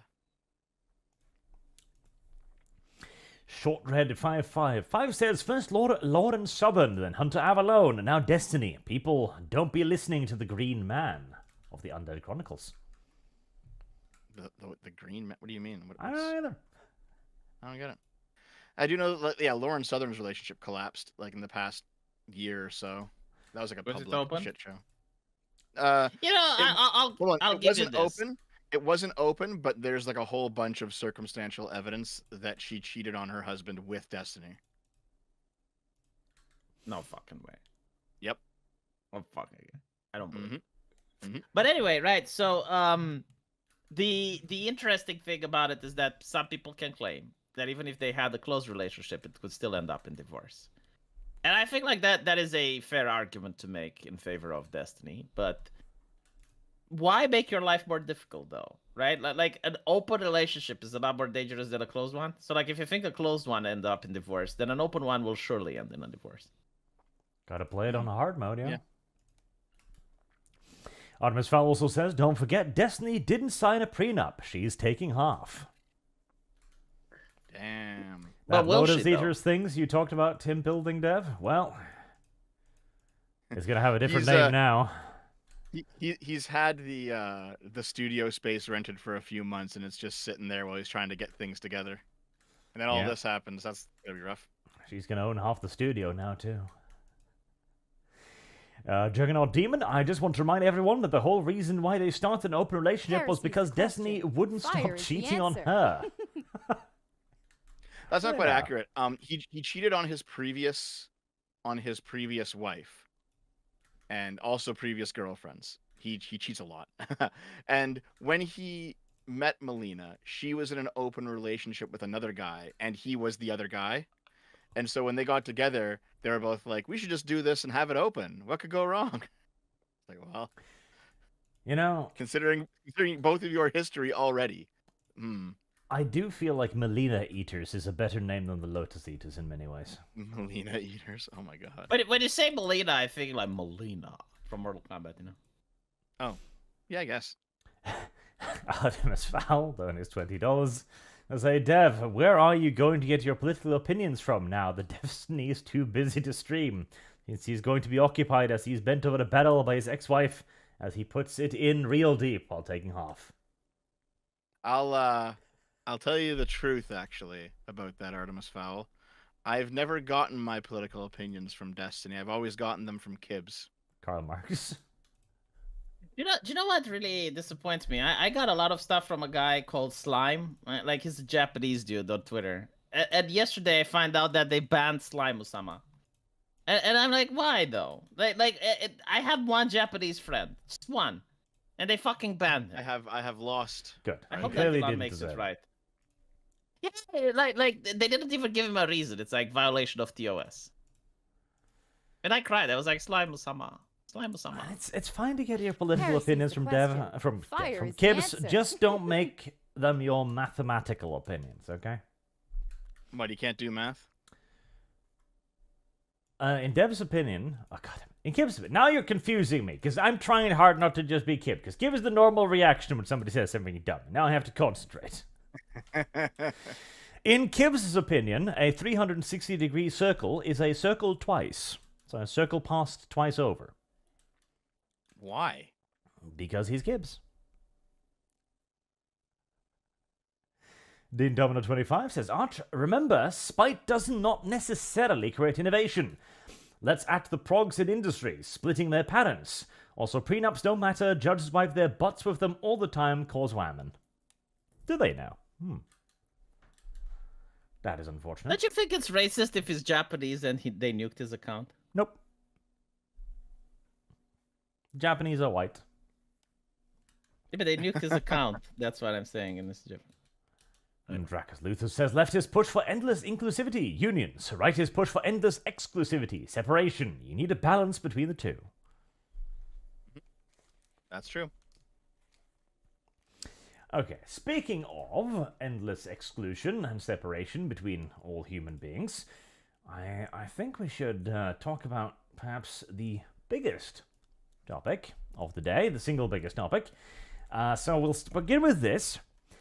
Disney, a very inclusive and welcoming company, is being sued by 9,000 of its female employees because of the gender pay gap.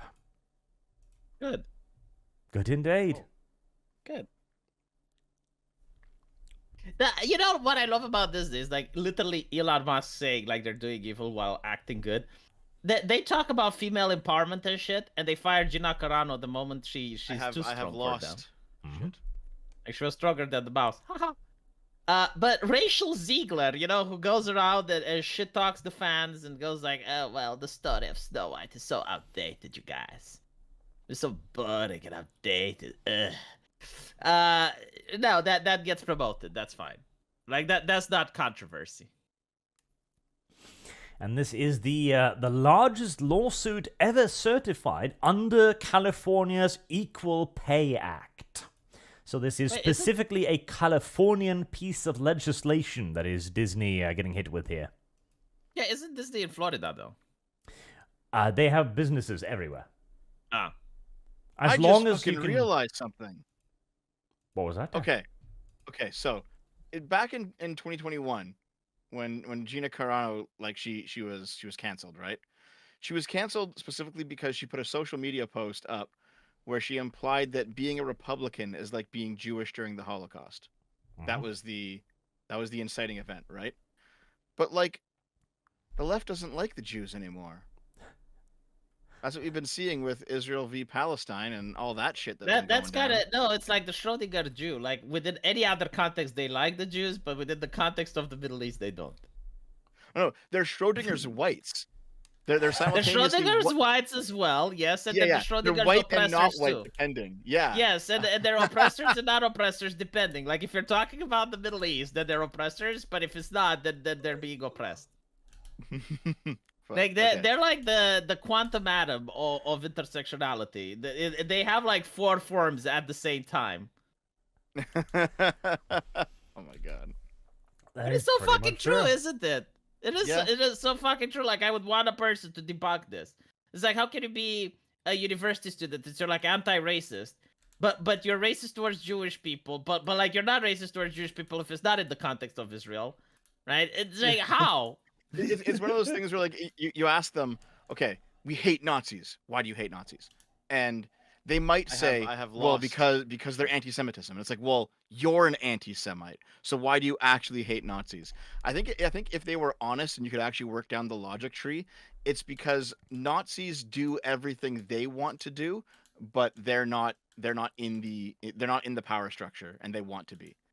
I would just say like it's such, you know, you can see how bad they are at debating, to the point where they can't even hold like a coherent argument. Because like if someone asked me that and I was in their shoes, I would just say, well, because Nazis started World War II, and that's it. Like you can find like a different reasoning to hate them, without like if you happen to be anti-Semitic and you don't see that, like you're a university student in Harvard.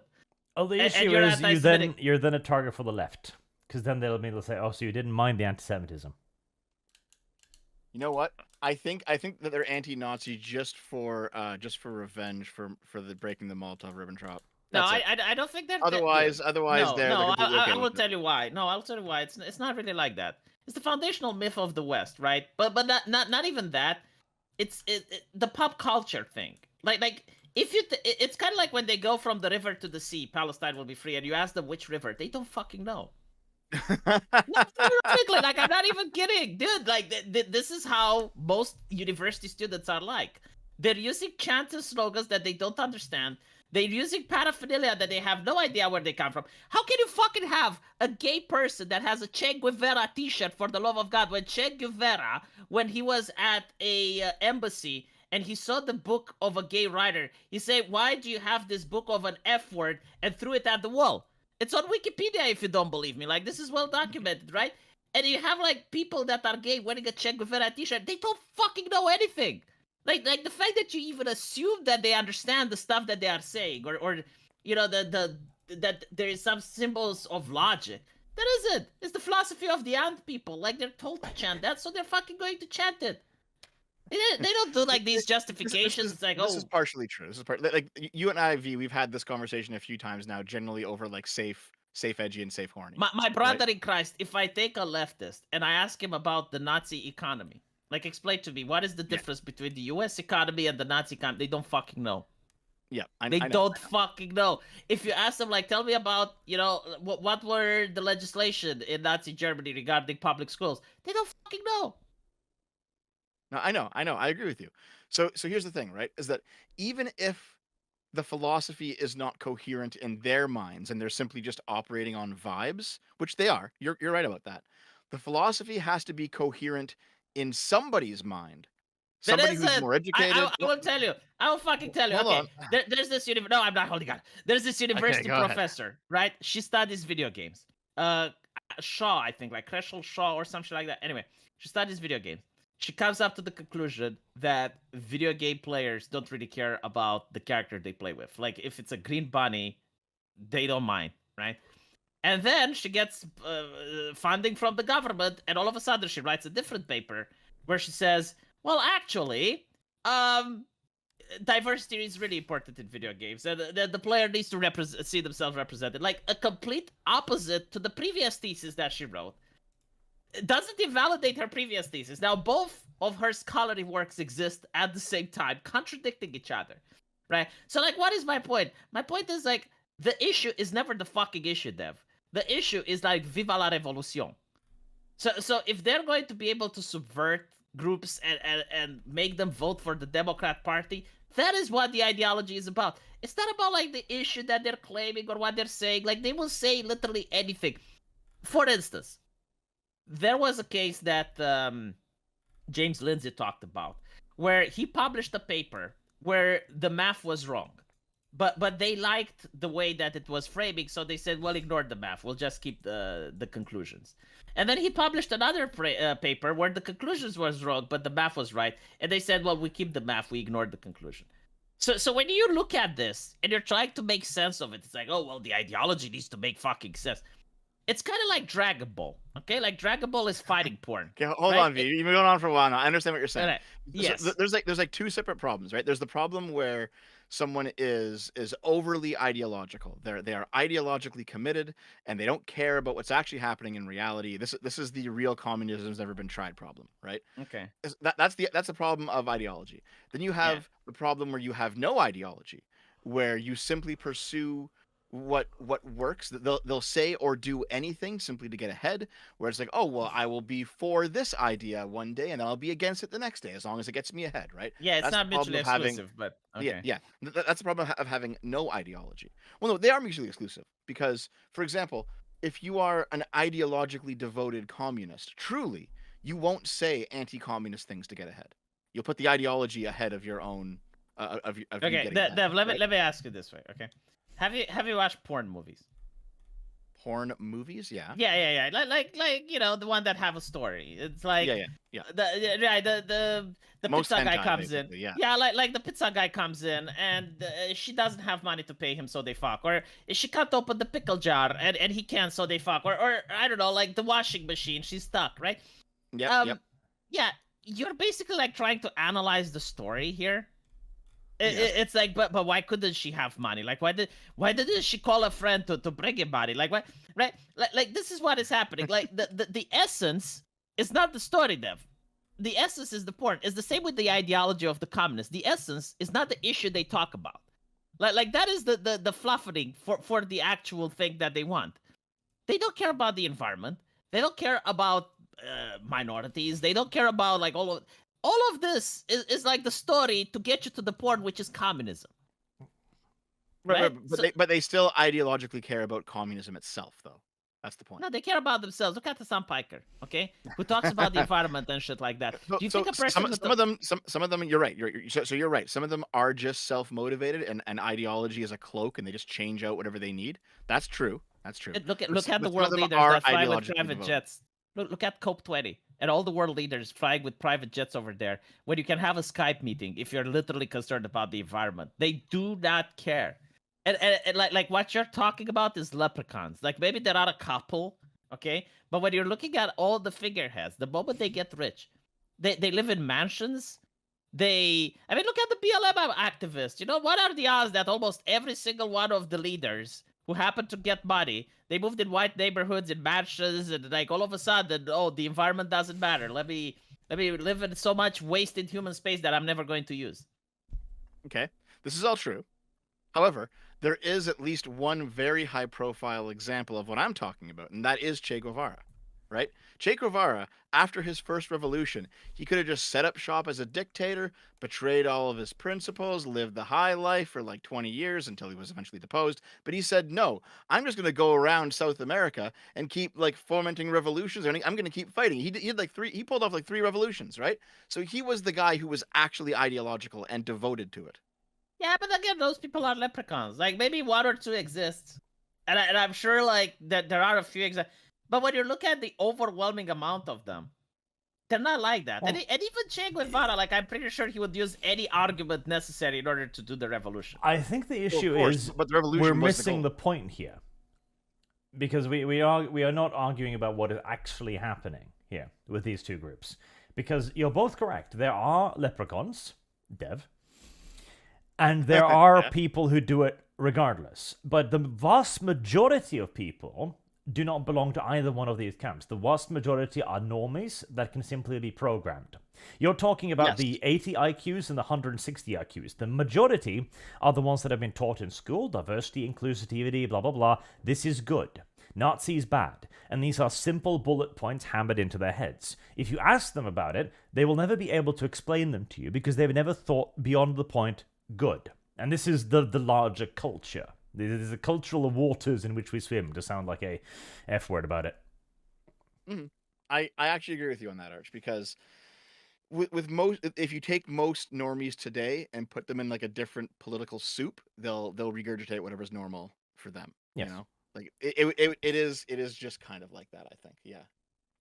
This is also why they were so vulnerable to the ideas of progressivism to begin with, because we already existed in the situation where after years we had learned, like, okay, racism's bad. Like, we've checked it out, we've looked at it, we've come to the realization, no, you shouldn't treat people differently based on their race. And then somebody simply went in and weaponized that. And that's where the cynicism comes in. Because what we also need to remember is, Hassan Paika is still an oppressed minority. Regardless of how rich he becomes, no matter how influential he becomes, no matter if he gets to visit the White House, etc., within the view of intersectionality, which is what they build everything on, he isn't any of those things. He's a brown dude. And brown dudes are always oppressed. It's not even fucking brown. Like, if it comes to Romania, no one would even know he's a Turk. Like if he steals from a convenience store and the police officer goes like, "Can you describe the suspect?" People will say Caucasian male. Possibly, but if again, that doesn't matter. Line, because that's his persona. That's what he identifies himself as, and that's the entire basis of intersectionality. Your identity. I'll be back in a second, guys. BRB. Imagine this, right? He's on an assembly line, and a person has to pick him up from the assembly group, and it'll be like that white guy over there. It doesn't matter. Because none of that matters. It's like you say with the Jews, right? The Jews are white when they need to be white, and they're not when they don't need to be. It's because that doesn't matter. It's the identity. It's what the label you assign to yourself. My favorite part with Hassan, by the way, is when he went to Mexico. Oh. Did you read about his adventures? There's actually that is more clever than I thought about it. Did you see the Lady Bowlers movie? Not yet, no. There's a scene there where there's a crazy woman who's like, "I will tase a white man," and she tases one of the persons, and she feels good about it, like, yeah, evil white man.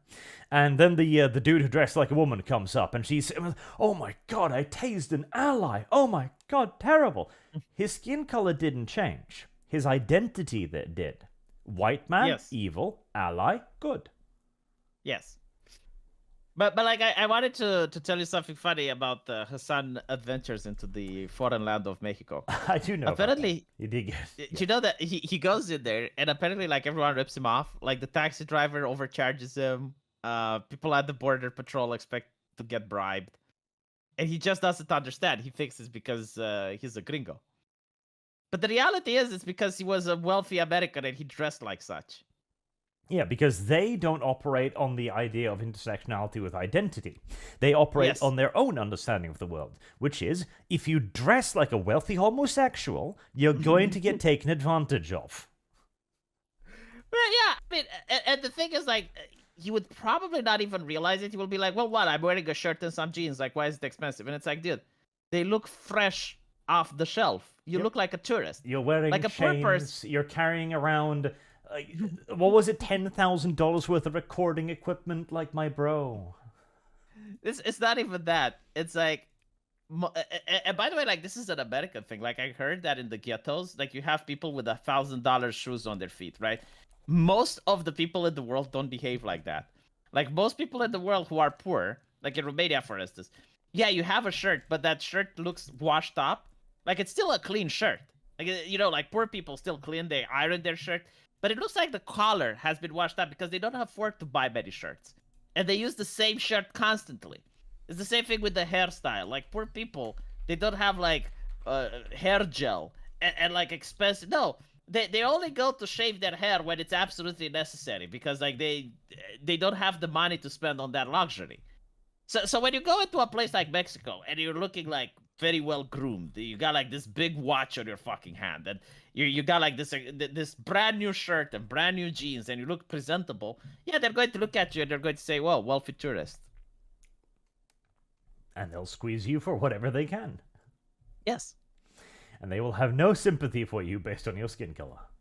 None whatsoever. But to bring this back to Disney from our why do people act like retards in politics, I guess Dev wandered away. Probably going to take a shit again. Did you check out the report that the Florida government did on the Reedy Creek Improvement District? The what? Of course not. The what? It's too much like a book, says V, and throws it away. Nani? The Florida government, after deposing the previous oversight board over the Reedy Creek Improvement District, which is where Disney has their homes and their houses, they created a long list of how the previous boards had acted, and it is a read and a half. It is. One of the most outrageous things. Actually, Dev, you fat. Oh god, he's even muted. So he can't hear us when he's taking a shit, Dev, that little.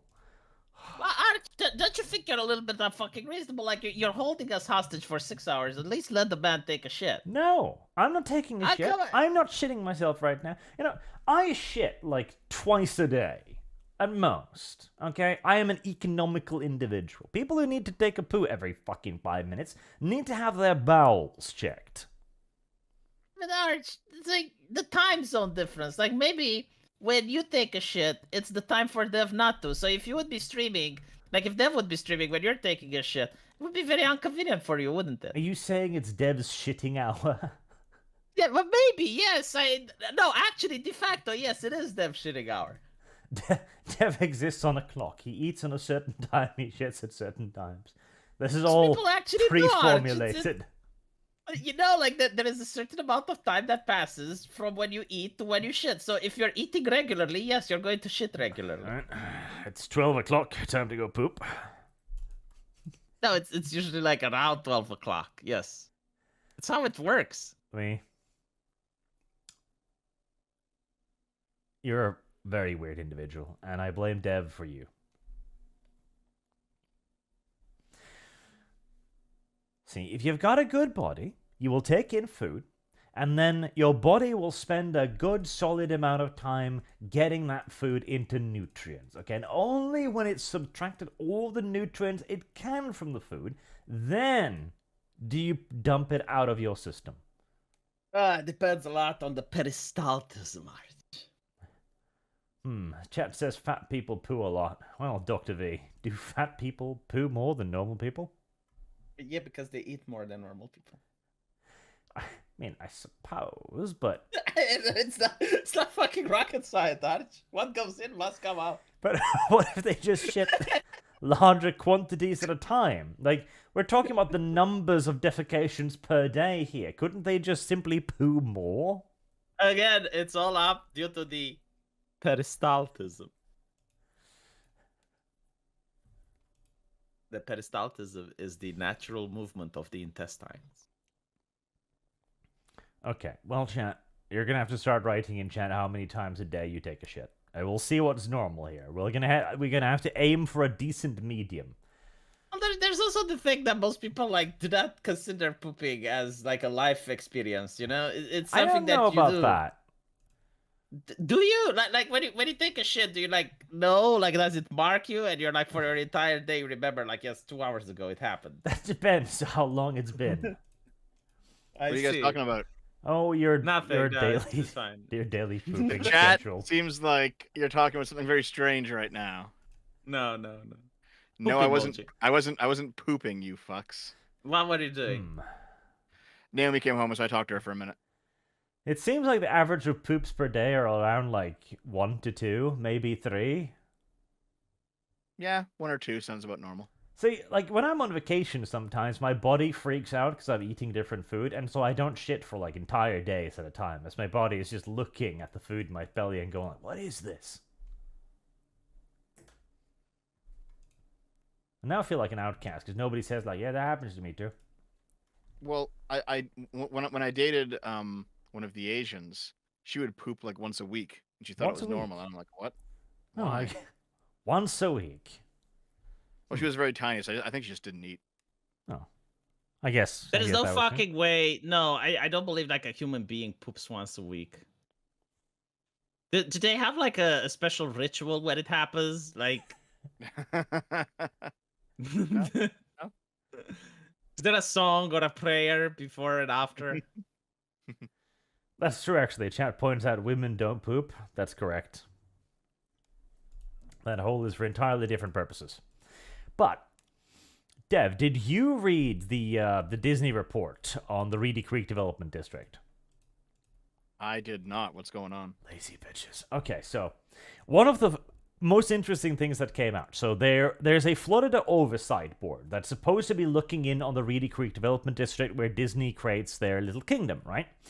And this board is supposed to make sure that they're following the laws, that they're complying with their requirements, their commitments, etc. But what happened was that Disney started giving out various benefits and privileges to the people on the board and anyone who is working with the organization.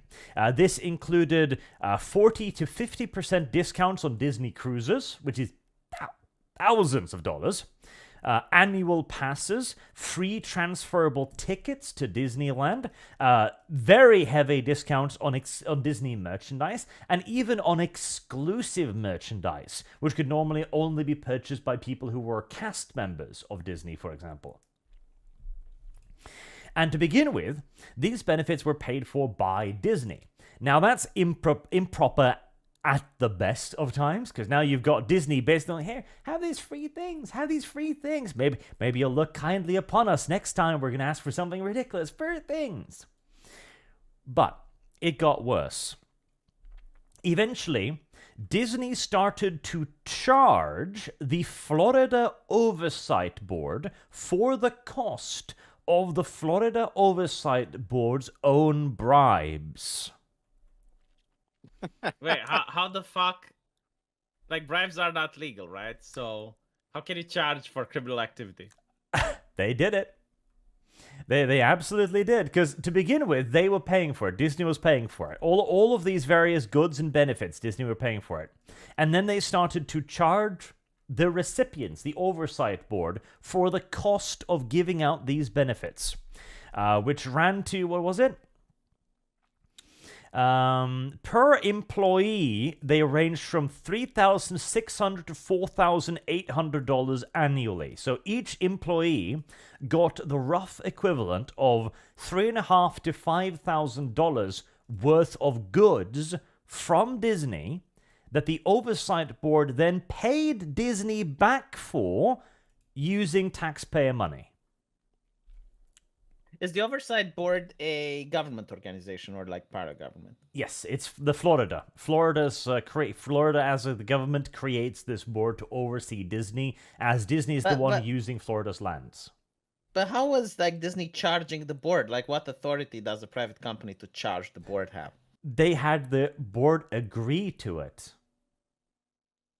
Oh, so like they subverted the board, basically. Yep, and more still, these benefits were, according to the board, not taxable employee benefits. So they were literally just straight up gifts, non-taxable gifts of upwards of $5,000 for each employee. And the people that were on the control board itself were even given plots of land inside of Disneyland on their properties, which they did not need to pay property tax for because Disney paid for it as well.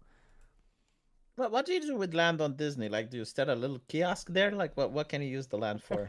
Oh, the land is ridiculously valuable. Like, these often came with, like, houses and place to live as well. And you gotta remember, the road to Disneyland is choked. The average commute to Disneyland from the nearby areas is 2 to 3 hours. So having property near Disney is enormously valuable. Yeah, but it's annoying because, like, when you go to work, you gotta go through the choke, isn't it? Yeah, but that's exactly why you want property near Disney. Because then No, you but, don't... like, when you want to go out of Disney, like, you want to go in town to buy something. Oh, yeah, but it's still better because your job depends on this. Yeah. And this isn't the end of it. Like, they also got Florida to pay for a $700 million new parking complex that was exclusively for Disney and benefited only Disney and the tenants of Disney properties. $700 million of taxpayer money spent to build parking for Disney World. And there's an even better one. When the Oversight Board, it purchased $70 million of utility assets from Disney. So Disney has created their own assets on site, you know, like water, firefighting services, many of these things, right? And the Oversight Board agreed to purchase some of these assets from Disney, and it did not document any of it whatsoever. So $70 million of taxpayer money simply just disappeared for Just, I can't believe that a company which advocates for empathy and big government to protect us all is such a corrupt corporation. I refuse to believe that, Arch. It's almost like they want big government so that they can leech more money off of the taxpayer. Who could possibly think that such a thing could be true, Dev? V, whoever the fuck you are. Dev, V. You're sounding more like a commie than I am right now, V. How? Well, the commies also say this too. What, like commies agree that corrupt companies are bad?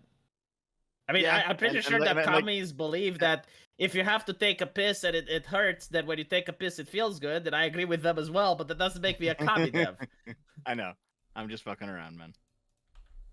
I mean, it doesn't make sense when you fuck around. Like, at least you need to, like, if I was to say we need to arm the workers at Disney, and you're like, oh, V, you're like a commie, then it would make sense, you fucking around. But, like, here it's just, like, this is bizarre, Dev. Doesn't make you sense want at armed all. workers at Disney?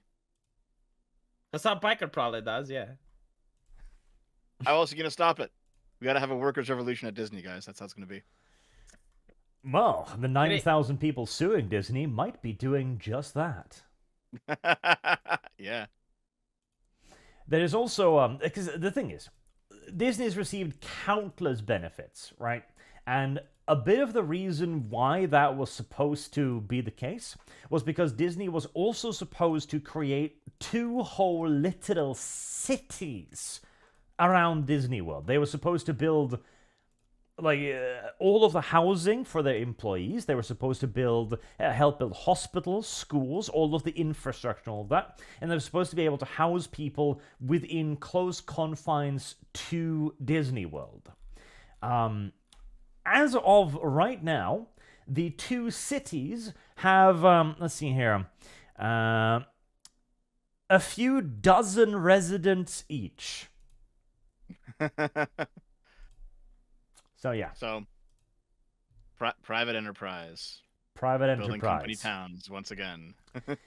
Yeah. This sounds a lot like the Google campuses where Google decided to float the idea of, oh, we'll just provide apartments.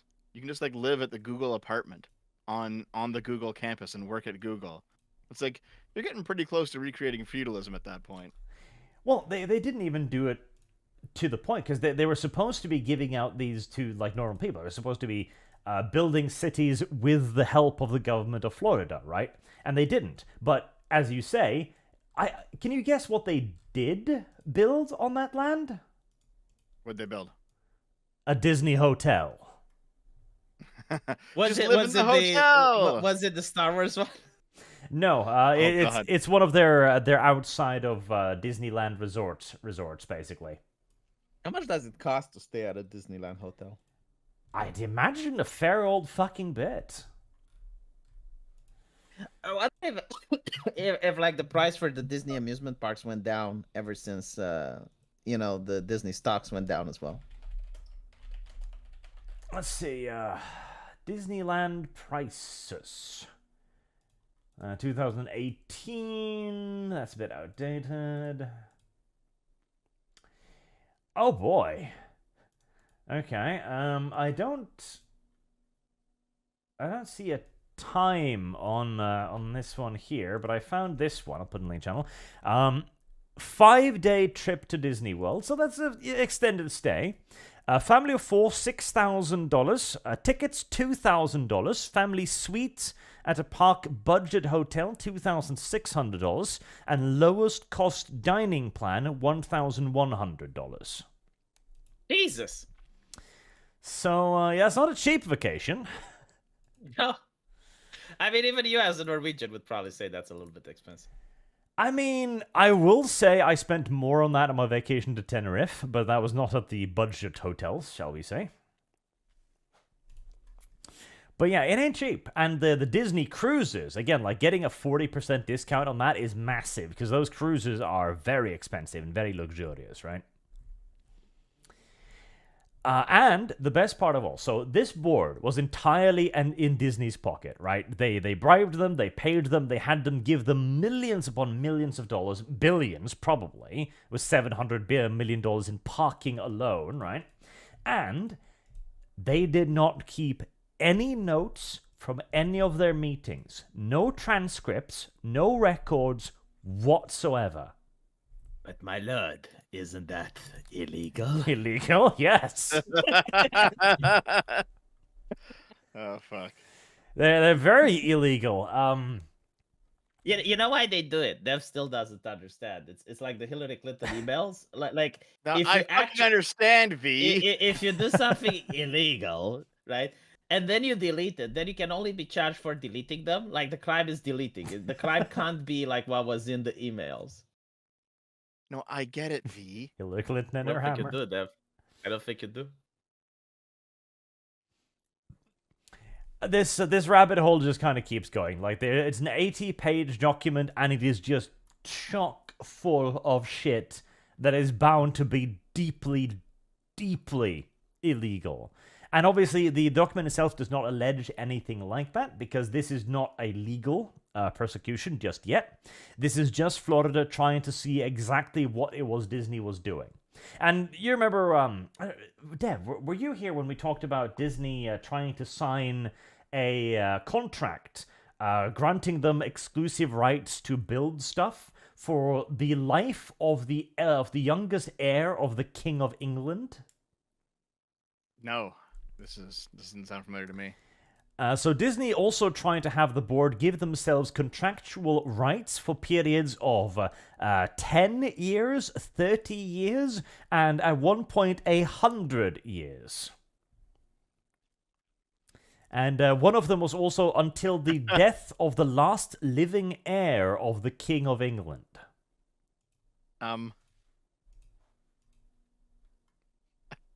Okay. I presume that wasn't an American contract. It had to have been a British contract. No, it's an American contract, because it's not legal to have a contract for perpetuity, but so long as you define a end of the contract, no matter how ridiculously vague, it's technically legal. Okay.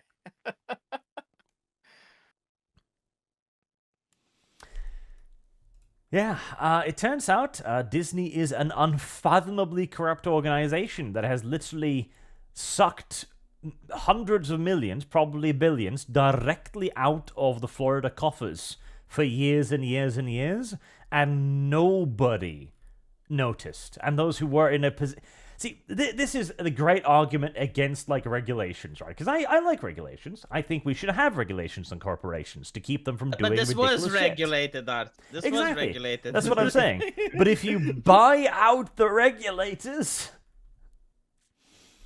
well, I guess we live in the cyberpunk nightmare, don't we?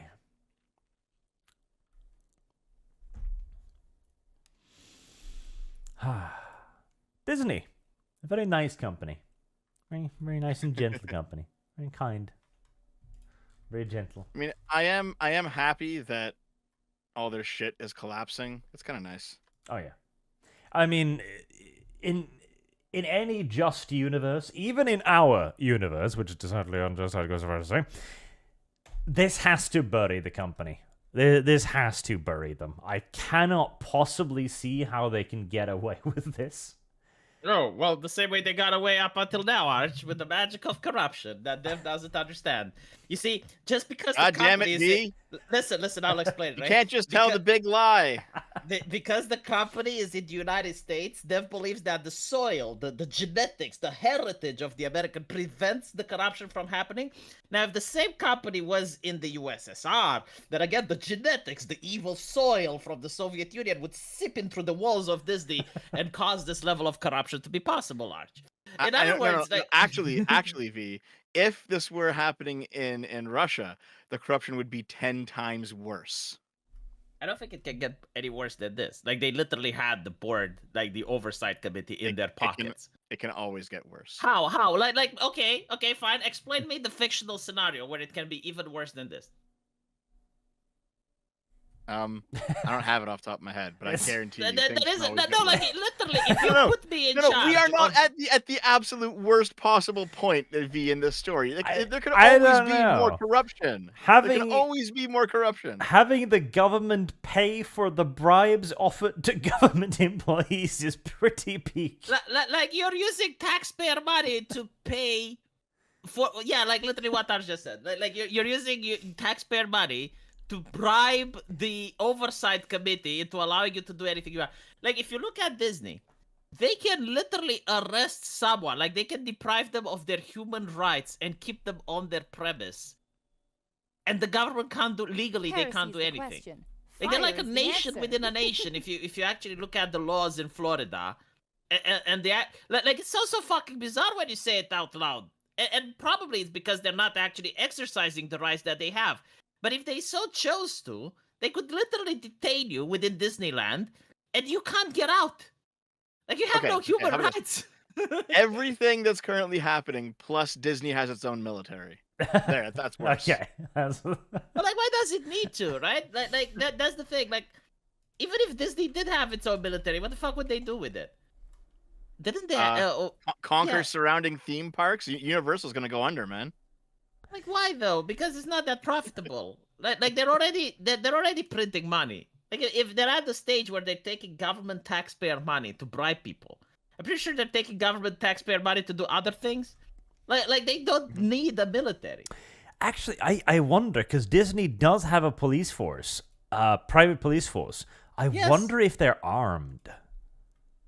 Well, they probably are. Because if they are, then we've actually reached Dev's point.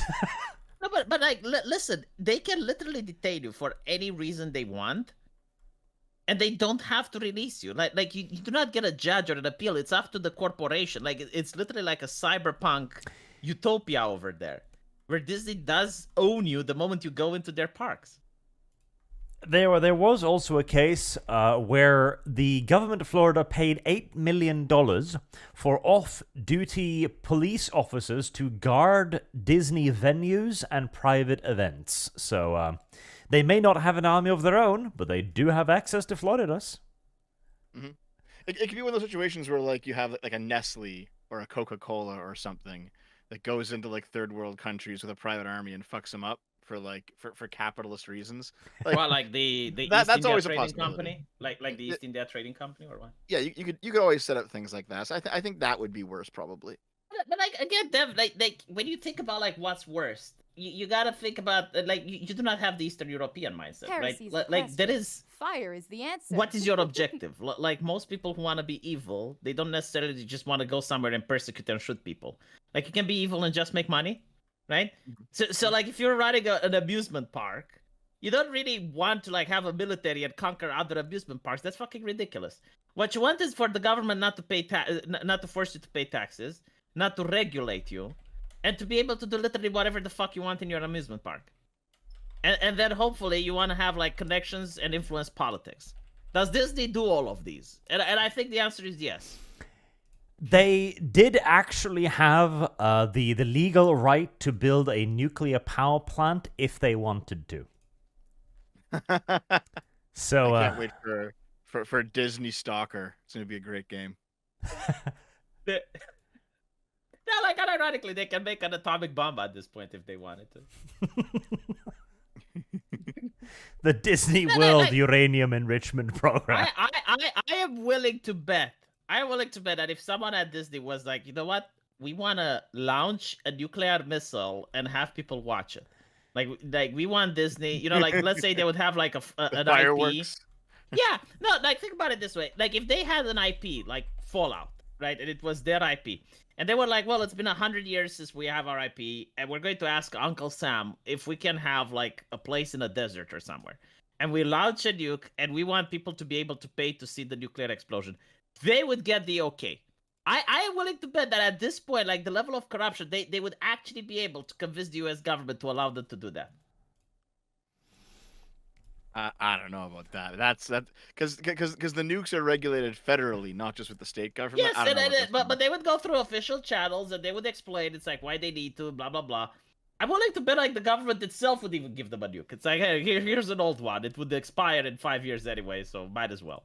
I want Florida Fallout, where the remnants of the Disney Security Corps fortified themselves inside of Disney World.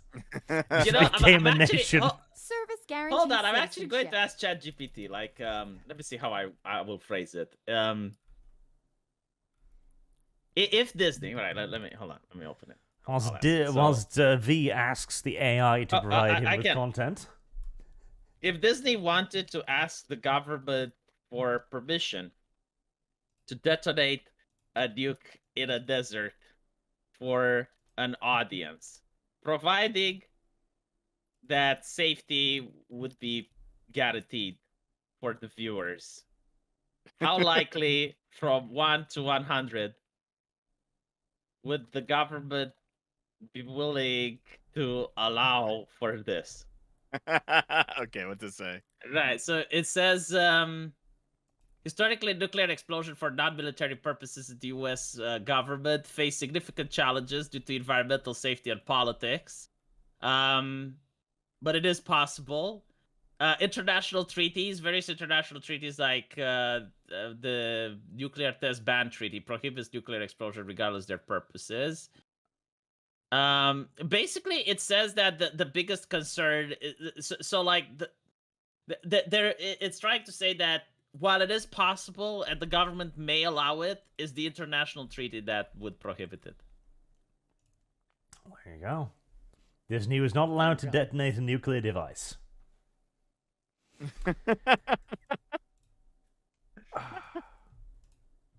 Fuck. Man. There you go. I really don't like Disney. I don't like Disney either. I liked them as a kid, but... Alright, and one last little topic before we get to the soup chats and wrapping up, because this one's a pinch unconfirmed at the moment. I'll put in the link channel. Capcom appears to be going around striking YouTube channels, striking, not copyright claiming, striking as in 3 strikes you are out, channels that play Capcom games with mods on them. Is this verified though? Because there were like some people that claimed it. The guy who claims it claims to have 10 people who has seen this happen. So he has verified it on multiple levels. It appears. Whether or not it's really clear, I'm not sure. So I did extensive research on the subject. and it started with Capcom basically trying to wokeify itself, and they're like, well, this is a respectful depiction of woman, let's have body type A, body type B, let's upset heels versus babyface with pronouns and shit. And then they realized that people are making mods, and they're actually going like, no, fuck you, Heresy's the like we're going question. to Fire is the and a mod answer. is basically like fan writing, right? Like fan fiction. It's like George R. R. Martin writes a book, and like some people do fan fiction. So Capcom is now upset, and they're like, well, actually, the mods reflect poorly on our image. Like, we're trying to portray people in respectful ways, and the mods reflect on us. So it's now our responsibility to control the mod marketplace. The reality is, it's not that. Like, they're using social justice in order to get the morons on Twitter to defend them. The reality is that Capcom, like, when they make a fighting game, like Street Fighter, they sell a lot of DLC, and a lot of DLC are costumes. They're very expensive. So, like, you have Chun-Li normally, and then you can have like a Chun-Li in a beach costume, and you pay $20 for it or whatever. But people can install mods, and you get to see that on your computer. So you can have like naked Chun-Li on your computer, no one else gets to see it. You can have like Chun-Li dressed as Harley Quinn. They don't like that, so they want to normalize the idea of a company being able to decide what mods are and aren't allowed, so that you purchase more DLC from them. That is what this is about. It's not really about like, oh my god, oh you're having a mod with like Ashley with a miniskirt. Oh dear, oh god. No, they don't give a fuck about that. They give a fuck about that you're buying that mod instead of like buying their DLC. Yeah. This is a trend that I've noticed where like there's a lot of there's a lot of like strange things that come out of video games that seem very like leftist puritanical, right? And most of the culture warriors on Twitter who never fucking log off, they scream about how it's woke and it's woke subversion and infiltration, but whenever you really examine the situation, usually there's actually a financial incentive, and the woke stuff is just a smokescreen. Yeah. No, the Yeah. woke stuff is to get the mouth drooling idiots on Twitter to defend it and to argue with the consumer, right? And to create the illusion that it's actually popular. Like for instance, the whole Nexus mods LGBT issue, right? Like you had the person that removes the flags, the LGBT flags from Spider-Man, and he gets banned. Yep. They're scared shitless of democracy, basically, because you realize that those flags, like, it's not even an LGBT flag, it's the corpo flag. Unironically, like the rainbow flag, that one is free use. But the new one that they have, like the Marxist one with the black and brown and the transgender color, that one is copyrighted. That's why I call it the corpo flag, the Amazon flag, you know? Most people don't like it, especially outside of the United States. And if it showed that the mods are very popular, then it shows that woke ideology is not popular. And this is why they also hate, like, when Elon Musk does the vote, like, to bring Alex Jones back, and, like, only 30% of people are against. Like, it shows that they're not popular, so they have to shut it down, right? It's the fact that they fear democracy that's the issue. They fear the common man, then. Now, this is probably, as you're saying, this is probably greed. Because Capcom has been doing quite a lot of this stuff before.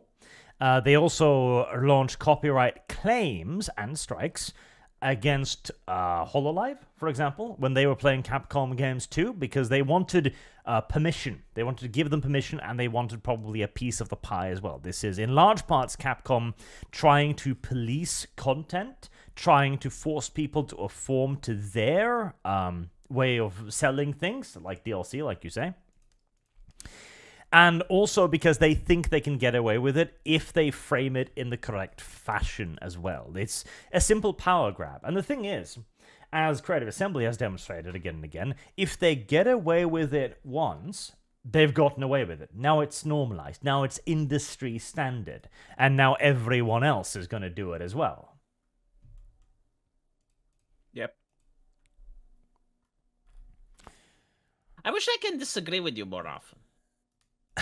Like, every time Dev opens his mouth, I'm like, oh, shit, I disagree with this. But when you talk Arch, like, I can't refute that. I mean... I'm not And as I did communist. try to be antagonistic. Yeah, like, I did try to be antagonistic, but I can't. It's easier to disagree with Dev when he goes on about how all of the property needs to be redistributed and stuff. Yeah, like literally, he opens his mouth and I smell the Marxism. The stench of Engels surrounds me, but Stitch of Engels. yes. So, if anyone has any favorite YouTubers or content creators that have used mods in the past, then maybe give them a warning. At the moment, this seems to be exclusively contained to certain areas, as it seems to only be like in what was it? This one I think was from some kind of South American something del video or something. Not everyone is getting this, so it might also be the Capcom who's testing the waters. They did this for a certain region, and now they're going to see how it goes over and if anybody reacts to it. And if they don't, well, then it'll be just like the YouTube ad blocker, which started out in a few countries, then slowly but surely started to hit all of the countries. Basically, the world of mods was like one of the last bastions of freedom on the fucking internet. Right, and the companies manage like if you look at people making naked mod of Ashley, right? That was taken down Nexus mods at the request of Capcom. So now you have like Nexus mods, which is like the centralization of mods on the internet, because most people probably don't know making mods is actually very expensive. Like it could cost up to $5,000 in order to make like a mod for a 3D game, because you need someone to sculpt it, you need someone to actually draw the thing. So it's very expensive. And you want to make your money back. Like you need the Patreon or something in order to get your investment back. So you have to put it on Nexus mods. Like very few people are willing to make something for free, because that's where all the eyeballs are. So it's centralized now. And now companies like Capcom, you know, if they get to set policy at Nexus mods, which is probably done through bribery and other shit, they get to control even one of the last freedoms that we had on the internet, which was making mods. So V, I do completely agree with you with all of this, right? I'm not fighting you on this at all. I just don't know how. No, I just don't know how you can sit here and call me a fucking communist when all of your takes today have been like anti-capitalist. You've been talking about like money changing hands and corporations. Dev, And all this shit. And I'm like, you just no, no, I can explain. No, it's fine. You just said the corporation fears the common man. You're a fucking communist. Yeah, but Dev, there's a difference between realizing that there is a problem and the solution. Like, I got nothing against Karl Marx saying that, yeah, the worker spending like 11 hours a day in a factory, it's soul crushing and blah, blah, blah. The problem that I have was with the solution, right? I agree. When he says, when he says, like the solution for Karl Marx was fixed with capitalism. Like people do not work now 16 hours a day, 6 days a week, like they used to. Right? And if they do, we consider that to be oppressive. Right, like my point is, like when I see what's happening with Nexus mods, my solution isn't that the government should crack down on it. Like my solution isn't that Capcom should be seized by the US government, right? And that every US citizen should get a share of Capcom. No. Like my solution would be that people should stop putting up with this shit. Like stop streaming Capcom games. Stop watching Capcom games that are being streamed. Until they apologize and they say that no, like this was unacceptable, right? Your responsibility is not to guard mods. And if you don't do that, well, I hope you're going to enjoy your loot boxes, because that's what they're planning to do. They're planning to remove the mods so that they can sell you more shit. That's my position. So in a previous topic earlier, I said, listen, we can't do anything, but we can at least like act on our own, which is why I said that you should pirate, right? That was my position. You're like, no, it's not about piracy. It's not about this. It's like V. No, my position was that the way the industry is going, you are not going to be able to pirate. Okay. Yes. Listen, Arch. And then the communists embraced. Arch, if you're gonna have "I have lost" as a donation sound, you had better have V saying lost. "I've got nothing against Karl Marx" as a donation sound. That's the deal, okay? Unironically, many people don't understand how based Karl Marx was. He was for guns. I think like he would get deplatformed from Patreon for what he said about Jewish people. Like, let me put it this way. What was the name of that gentleman? The jealous Kanye West. God of Israel. Yes, like Kanye West, when he was at his most anti-Semitic, he wouldn't reach the level of Karl Marx. Karl Marx was pro-slavery, Like, he literally says that the slavery in the colonies is required for us to have like our way of life and for the workers to be able to have a good standard of living. Service guarantees The problem is citizenship. people don't read Karl Marx. Like, Well, that then- is the issue. Clip read that Karl again. Marx. Clip that again. As I'm telling people to read books. The solution, so no, like the Karl Marx is a complex individual. The problem is the solutions that he was proposing. But Of but course, the, yes, the obviously. the problems that he was noticing, and some of the things he was saying, no, they made sense. Like, he was for guns. I think like the quote is, under no circumstance the worker should be disarmed. You need to frustrate any type of attempt, even by force if necessary. Yep, I know the quote. Yes. Yeah, there's a lot. Now, I'm, Engels I'm is losing. I'm losing my fucking mind at your chat, Arch. So corporations I are have socialist, lost anti-capitalist bullshit. Who this fuck? I'm getting one guy. This fucking retard. Jesus. Like, listen. Not everything you dislike is all part of one big thing. All right. You can have multiple opponents who might also hate each other. Jesus fucking Christ. But Arch, I got like 15 more minutes, so if there's any super chats. And actually, I'm gonna be premiering my video in 15 minutes as well, so I'll have to go too. I don't know if I can raid premieres, Dev.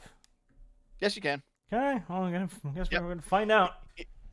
When you go to choose the raid target, just copy and paste the URL into the thing, and it'll work. Into the thing. Oh, fucking, what? Want me to show No, you? Hold on. bitch. I'll take a screenshot for you. Give me a second. Dev here is like, you got to copy. I can't click it from the list. No, you got to go through this arcane process. Yeah, you know where it says like choose specific video and then search videos from other channels. No Just put matching the results. premiere- Please try again. Just put the premiere link in there. Okay, I think I've gotten it somewhat working. Here, I'll DM you the thingy. Charlie says, love me tradition, love me land, love me traps. Simple as. Simple as. A man after my own heart.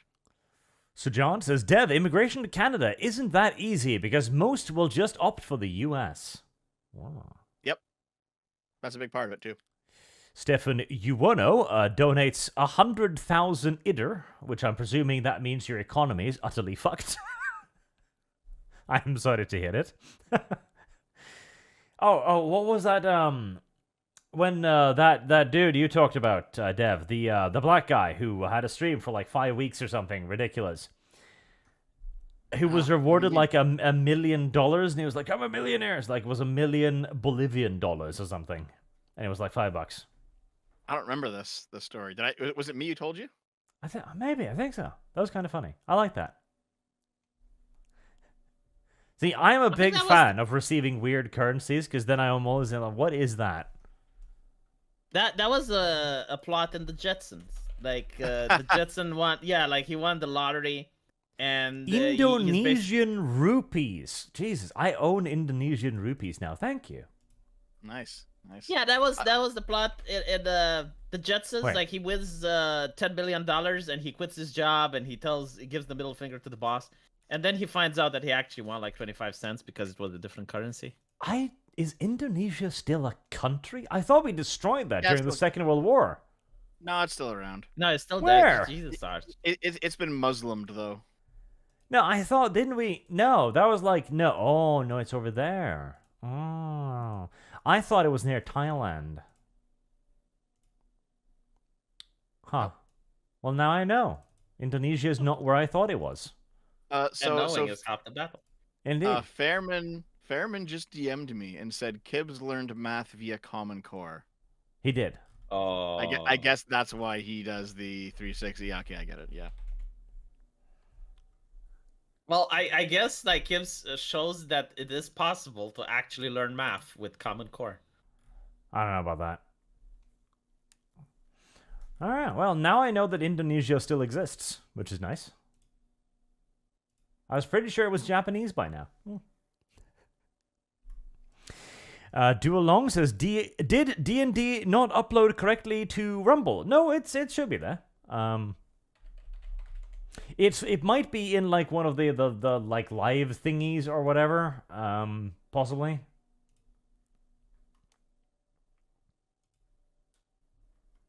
Why do I have a Megumin and an Aqua messaging me at the same time? Fucking weird. Yeah, D&D Kingdoms, millions must die, all because because of one old woman and Dev. I have lost. Yep, it's supposed to be there. Looks like. If not, I do have it downloaded as well, so if it somehow doesn't show up, I can put it up there. But it should be there. Stephen Uwuno, have any of you watched the shorts from Pirate Software? He's an ex-Blizz indie game developer streamer that is blowing up lately and provide a lot of great game developing advice, useful for V. I have not, no. What? Watch the shorts from Pirate Software, which I'm presuming is the name of the channel, an ex-Blizzard developer. I see. I have not, but clearly, V should check him out. I should. Do long say, yep. Anonymous Fowl, speaking of math, Arch, what was the verdict on the Dono War yesterday? That was that chat won by $10. I read the color coding on YouTube.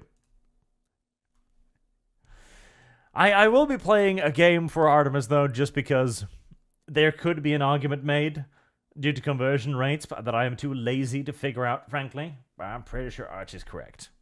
Arch can count good. Burnson, gender pay gap. Jesus Christ, is it 2007 again? Listen, this is specifically a Californian law made for Californian people. So I'm presuming it's quite permissive. They want to live this way. Yeah, it's quite broad with this definition of gender pay gap. Marksman 117 Beans, afternoon, gents. Dev, is it true you cuck Destiny? The communist stabs another in the back, further pushes the collapse of marriage. Also, Navi best girl. Navi best girl, yes. Dev?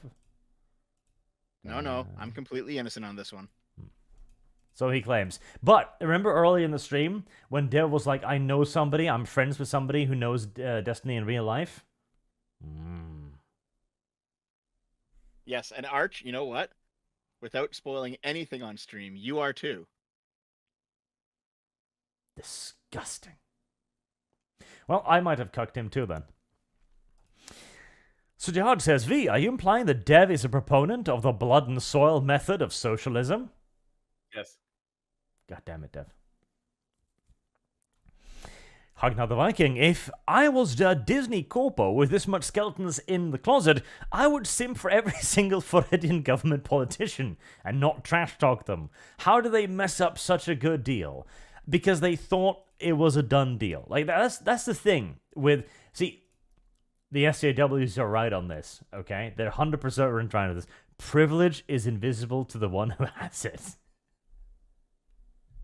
This is as true for feminism as it is for Disney, as it turns out.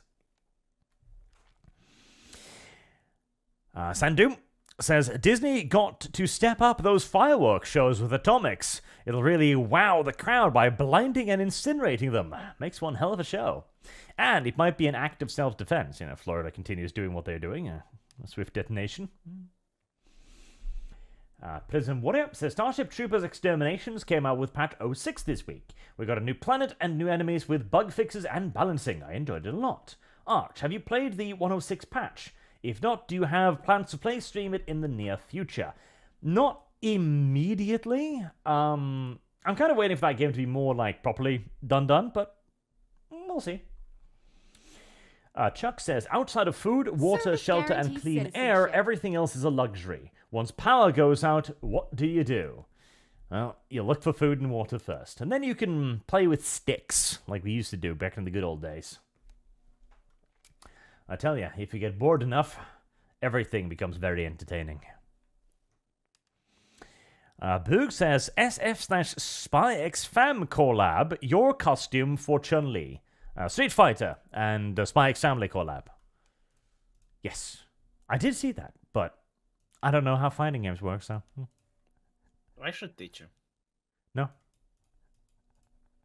Ebenezer 1690, play nice with the communist gentleman. He needs role models. That's true. We will Heresy's the together. question. The Fire village is will the raise answer. Dev to not be as bad as he is.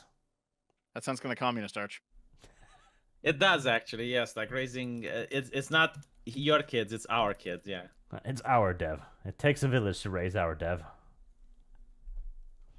That's why he's playing Zomboid with us now, so he can learn many valuable lessons about whose property is whose. Yeah, speaking of the power going out, Zomboid is getting tough. I don't know about that. We're sitting on a fucking mountain of shit still. In fact, we were going to go on a because Fairman is currently busy going to various rallies and party events, etc. We might have to put off the military base another week, which means we're gonna have to go on a Deviant adventure to find a bigger van. Didn't you say you wanted some kind of vehicle? No, I found a transport truck. I have my own transport now, Okay. which is why Has anyone?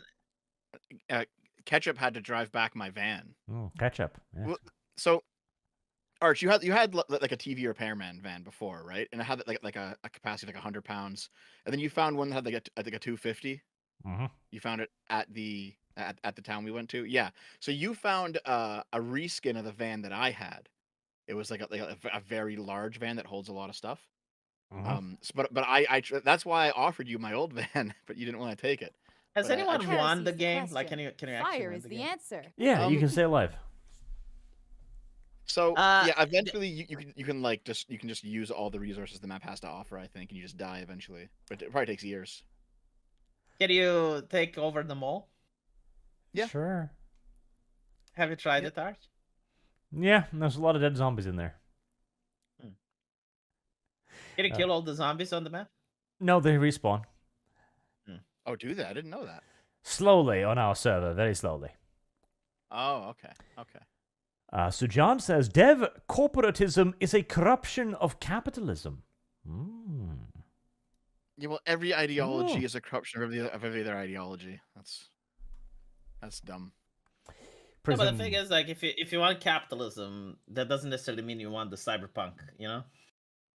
Just like Yeah, like you can be like, I want this ideology, and then you look at it and it's like, oh, that's bad. I wanted it, but good. You know, everyone can say that about their ideology, right? So No, but the thing is that capitalism that was good existed, Mhm. and it works.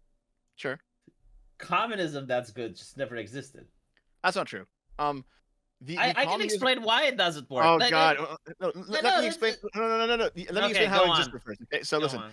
it existed when we were fucking tribal because we lived in communal structures. Yeah, like in right? very But very small. it can't work yeah. now. Yeah. Yeah. It can work in small No, groups. Yes. I have the lost. reason why communism doesn't exist is because every communist ideology requires the government seizing the wealth from people and then redistributing it. Mhm. But there is no incentive to redistribute once you seize it. Yeah. And to seize it, you make a lot of enemies as well. So Mhm. then you need that wealth in order to hire people to protect you from the enemies you just made. Yeah, you end up destroying the engine that creates the wealth. You end up destroying it when you try to take it. Yeah. Yes. Meanwhile, like capitalism, like unrestricted, like it existed. I mean, it's the Wild West in the U.S. You know, like it can create functioning societies. But it also some can case- create a lot of bad things too. Yeah, but like I don't want to live in a world without bad things. I don't like this safetyism bullshit.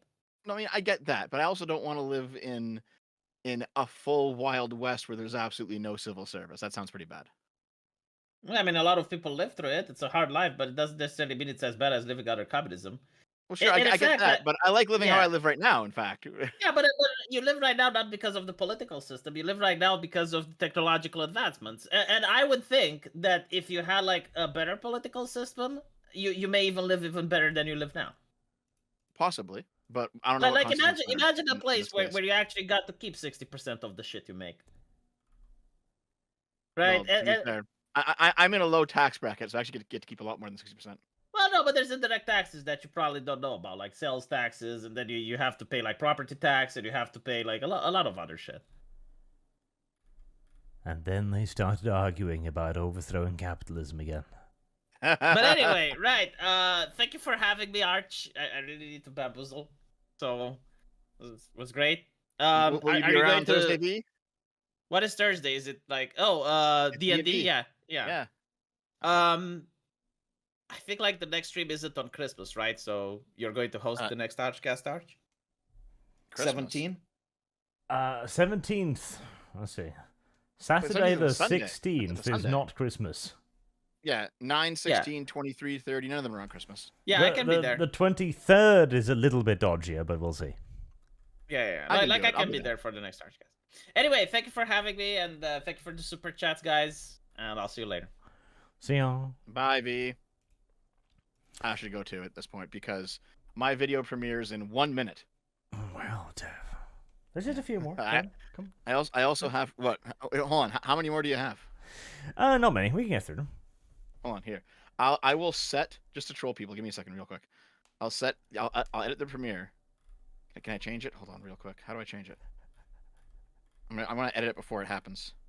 Can I set it to like 7:07 p.m. as like a troll? Okay, hold on. Let's see if it worked.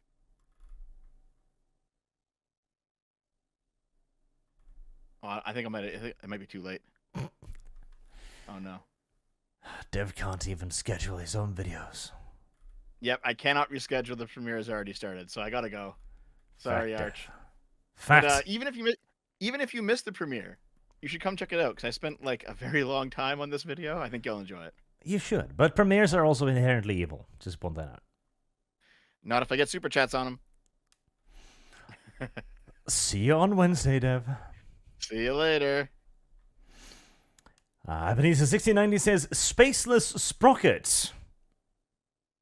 I don't know what that refers to. I'm too stupid.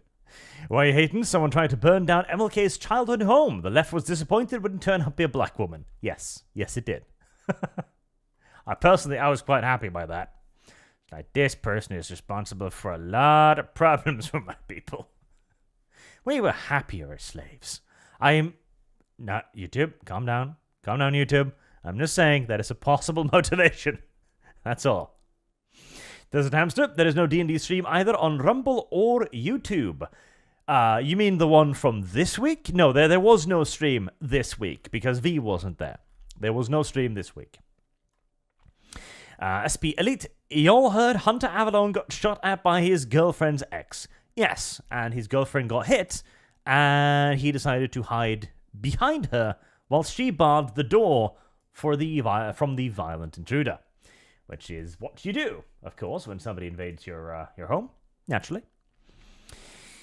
Getty White, finally caught one of your streams live. Have a Christmas tip. Keep up the good work, gents. Thank you very much, Gary. Prism Warrior, hey Arch, can you make an Arch on Butter Waffle video topics on fan fiction? Like, is it legal or not? Good for communities? Can people legally monetize it with stuff like Patreons and commissions? Also, no one talks about it for some reason. Fan fiction, eh? Possibly. I'd have to think about it, but maybe. Panem, hello. Could you please collect new Crusade RPG episodes in one playlist on YouTube, or if you can keep them, they have some reason elsewhere. Thank you, Merry Christ. Merry Christ, Merry Christmas. They are on Rumble. All of them are moved to Rumble. I don't know if Rumble has a playlist system, but there they are, anyways. Prison 101, question for V. Sadly, he's already fled. How many different ammo types do Astartes bolters have? Good job with the new Dev avatar. Can we have some floof waifu art? Floof waifu art of Dev? Are you sure you want floof waifu art of Dev? Furry Dev waifu? Are you certain, sir? And Prison 101 also says, Arch, I would like a shout out for Redrum Sprinkles. Oh, Redrum Sprinkles. There you go. A person that is writing A World of Bloody Evolution, the, in my opinion, absolute best 140k and Ruby? Red, white, blue, yellow? Crossover fanfiction. It is truly amazing, and people that like reading should check it out. Well, there you go. Alright, well, thank you all very much for watching today, and for your super generous donations, of course, as always. We'll be raiding into Dev's video on why women are evil now, and why they ruin everything, including the Skullgirls, so do check that out. And until next week, have a good day.